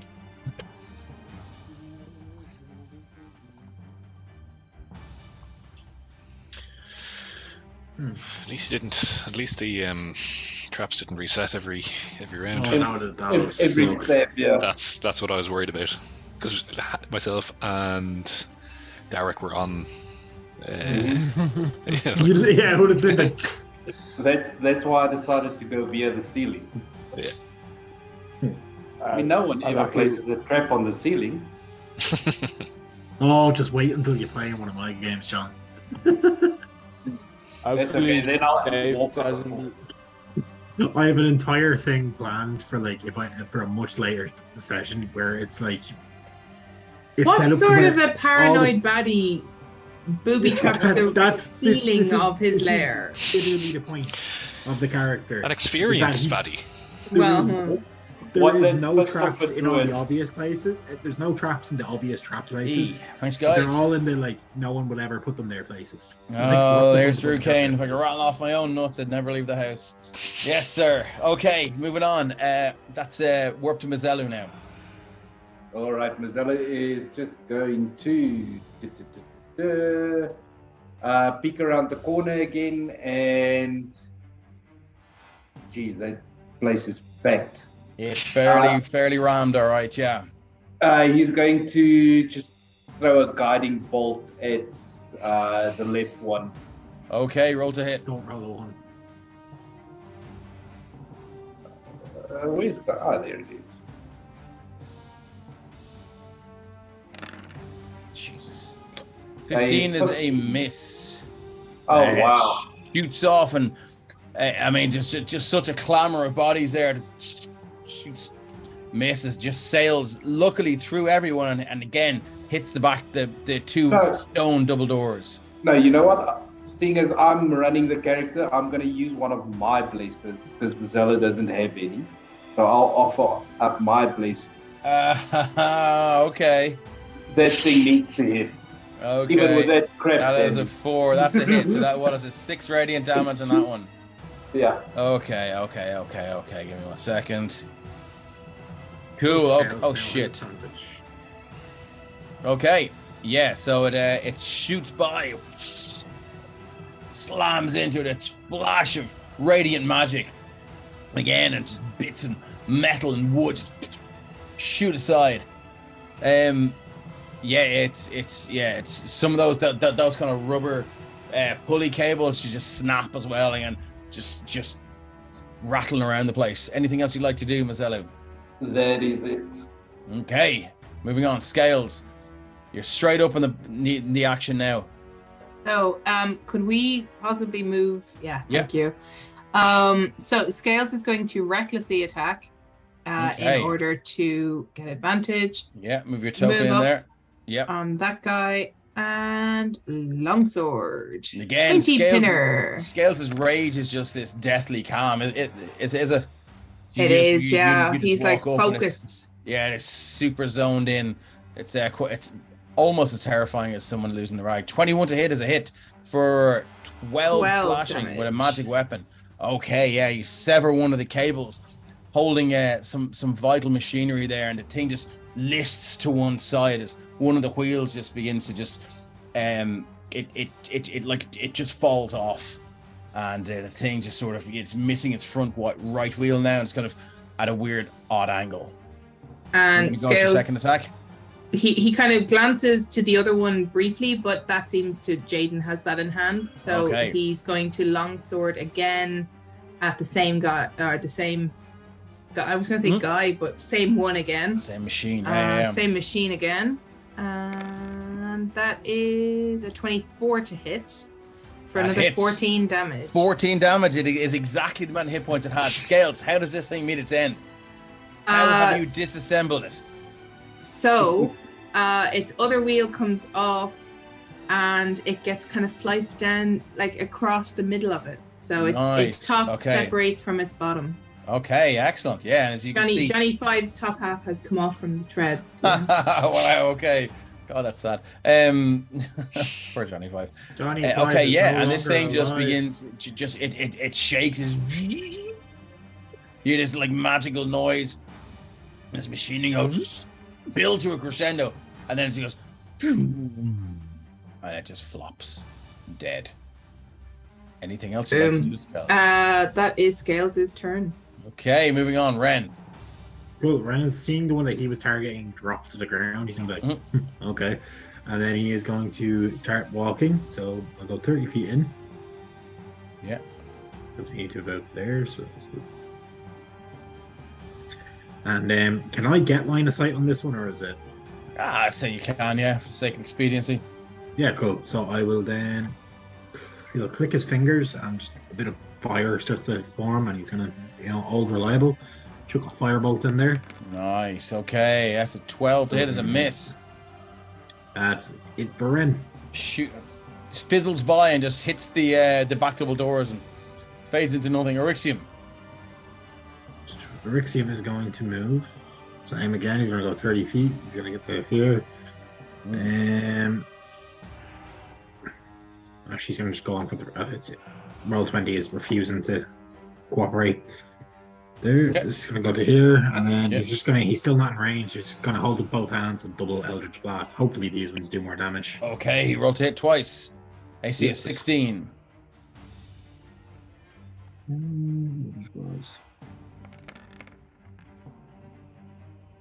No. The 9 for the first one. 17 for the second one is a hit. For 3 damage. 3 points of force damage. Yeah, it shoots a little bit low and just cracks into the wheel again. The iron banding around the wheel is like unfurls and just shoots by your ear, Jaden, and almost does some serious lacerating damage to your face, but you just duck aside. Anything else? That's it for Ixion. Okay, this one is out of the turn order. This one is going to use its melee attack, its multi-attack, and go Lancing Bolt melee. 1, 2. So thank you. First attack, 18. Nope, not because of the Shield of Faith. Motherfucker. Okay, yeah. So you're a little bit too slow to avoid this huge iron spike that just shoots out of it, but this aura of radiant energy just covers you, sparks as it hits, and you're like, oof, that was close. Jawbreaker. Oh yeah. Do you know what? I am going to use a blast. Thanks, Mr. Jawbreaker. That's a 19. 19's the AC. Okay, right. Are you happy, Mr. Jawbreaker? So that is a hit with the 18 to a 19, and let's see what it does. That's 19 piercing, Jaden. 19 piercing. Mr. Jawbreaker, yay! 19 piercing, yeah. But once again, the ancestral protectors swarm in and half that damage, or take away 2d6. Yeah, cool. 2d6. All right. Doesn't he also get resistance because they're that thing? Or is it because Scales did that one yet? No, Oh, Scales gets the resistance, I think. But are they at disadvantage because I'm attacking someone other than you? No, I hadn't attacked that one. Okay, cool. That's what I'm saying, because there's one where Okay, it gives resistance. So 6, so that's down to 13 points 13 of damage. points of damage. She just gave me another blast. Thanks, Mr. Jawbreaker. Okay. Solid just knocked it down to 2 and it's gone back up to 3 now. Okay, cool. Yeah. So again, but that did happen. That radiant burst of energy just shot up, but it still managed to penetrate it, and it hurts as when it just shoots through the side of your waist there. Anything else for this Oaken Bolter? I wonder if anything else I can do a bonus action. You can bolt somebody in, but I don't think the. Hold on, explosive bolt. Launch an explosive charge within each creature. Oh shit, I didn't even fucking see that. I'm a bad DM. Okay, the Oaken Bolter launches. No, that's I think that's just an action. I'll do that next time. Okay, Lamud. Alright, so Face Spider Lamud is going to crawl down this back wall here. As far down as he can. Yeah, you don't need to move your token. Yeah, and hoping to fish for advantage. Yeah, go on, fuck it. And he's going to try firstly he's going to use Ethereal Jaunt again to pop back to the material plane. Yeah, and Jaden, Scales, and Dark, all it's a horrible looking thing. At least it's milky white and ethereal blues, and it's massive 2 front fangs just continually drip this venom. It's not so much acidic, but it does sizzle when it hits the floor. And then we'll go for a bite. Okay, 19. That is 23. Yeah, that's it. So 13 piercing. And I'm assuming it is immune to poison. I would guess so, but I will confirm. Damage immunity is poison. Yeah, so it'll just take the 13. 13, yeah. The 2 front fangs just sink in, and again just ruin this collection of gears and cogs. And for a second, the fangs are stuck, and you pull, and the fangs release from the ancient wood that these things are made from, and then a couple of gears and cogs fly out. Anything else? Just that. Okay, Jaden. Okay. Still using this new short sword. He's just going to bluntly hack at it twice. So here comes the first one. 16 for 7 piercing damage. Magical. 16 is a hit for 7 piercing. Okay. Yeah. And then rinse and repeat. 14. 14 is a miss, I'm afraid. It's a miss. So just that is that. That's all Jaden can do at the moment. Well, my headphones here for some reason. Okay. Yep, that's everything for Jaden. Okay. Alright, one sec. Here we go. My headphones are done with it. Actually, yeah. I'm gonna use one of my blesses. Oh, okay. One more bless. Here we go. D4. So See 2 if or we can higher. make that 14 to 16. Okay, There we go. lovely. Yeah, so that's a hit for what? 7 piercing? 7 piercing. That is more than you need. How does this one meet its end? Yeah, so as I said, he was hacking at it more so because he's not used to the actual blade, even though it is a fine thing. But he essentially takes the jaw of the front mechanism off in the first strike, and then just rams it straight through the undercarriage, essentially, of the loading mechanism. Okay, lovely. Yeah, and this thing just clunk, hits the floor and just split in two. You know, while they have been destroyed, they do the occasional every 10 or 15 seconds here, as you know, maybe slightly, you know, still functional mechanisms just try to meet and engage other destroyed ones. True Kansas. Don't forget the blessed. Yeah. Okay. Yeah. So you guys, there's 2 double doors here. What do you like to do? Clamber over the wreckage and see will they open. All right. I'm climbing back up to the roof, sitting there. Do you want me to check if there's traps or anything before we push them open? I'm just gonna say Scales is raging, so he's kind of inclined to kick that door in. Do it. Oh, I love it. Okay, excellent. You know what? I can't say shit about that. I'm guilty of the same constantly, as John will tell you. Yeah, like he's in focus mode, and it's just like there's clearly a way forward. Boom, let's go. And so he's gonna go ahead and try and kick that door in. Okay, I love it. All right. In those last couple of seconds before your rage dies. Yeah. Bang. Okay, just give me let's just go to straight athletics check there. With which you have advantage. Because you're raging. Athletics. As you see Scales go to kick the door in, you just see all of the spirit guardians just as one just charge the door at the same time as well. And with a 19, they fly open. And what you see is something maybe you haven't seen before. Boom. As the door bursts open, one of them flies off the hinges and swings around this side. So much so that it actually crashes into this, breaks off the hinge, the right door, and it falls the 80 feet off these stone pillars down to the ground. Dave, how many of the spirit guardians go off the edge of the cliff? None. Well, actually, I think as the doors open, because we're out of initiative now, the rate is going to drop. So they probably just they rush the doors and then pop, disappear. Yeah. Before they run off the cliff. All right. So what's the plan? Are you moving in? I'm going to move Scales to there because he's just broken the door in. And I'm going to retrieve a torch so I can see. Okay, what you see is a large open chamber. The ceiling of which is about maybe 90 feet high and an 80-foot drop to the floor. A natural cavern under which, at the bottom of which runs a swift-flowing river.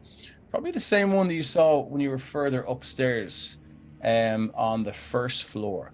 A large series of stone pillars or natural stone formations seem to just sort of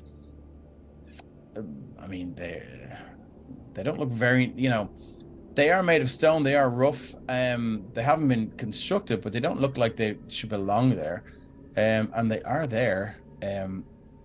Looks like they're your only way across. And Jaden, as you step out, and Scales, as you step out, you hear this rushing sound of air, as a very angry and very large air elemental moves to the center here, and that is where we're going to leave it for tonight. We just cannot get a break in this dungeon. It's designed to keep people out. True. Thanks very much, everyone. As I try and fix my broken headphones, I'm gonna have to order new cables, I think. Thanks everyone for sticking with us. We love you all. Thanks for the cracking chat. And we will see you in 2 weeks' time, or will be? I think that's when I'm gone. Is it? Yeah, Yeah, you're gone in so, 2 weeks. No, it's this. Yeah, I'm gone. Yeah. Yeah, and then we're gone. So look, I think we're gone until the new year, guys. So this was our last game this year. So when are we back? Are we back in the 6th, Christian? I think you said you're back on the 1st, is it? Yeah, it's somewhere there, the first or the second week. So we'll see you. Yeah, we'll see you back on the 6th of January. Thanks everyone for sticking with us. We love you loads, and have a great holiday season, and have a happy new year, and we'll see you on the other side. Lots of love. Tune in Happy on Sunday to watch Christmas me put and Dave. happy Yeah, holidays. tune in on Sunday to watch Carrick DM his own game. Yeah, I'm gonna put Dave through the same ringer he put us through. Revenge. It's a one shot. I don't care if I carry it. Thanks, guys. We love you. Take care. Cheers, everyone. Happy holidays and all the rest of it.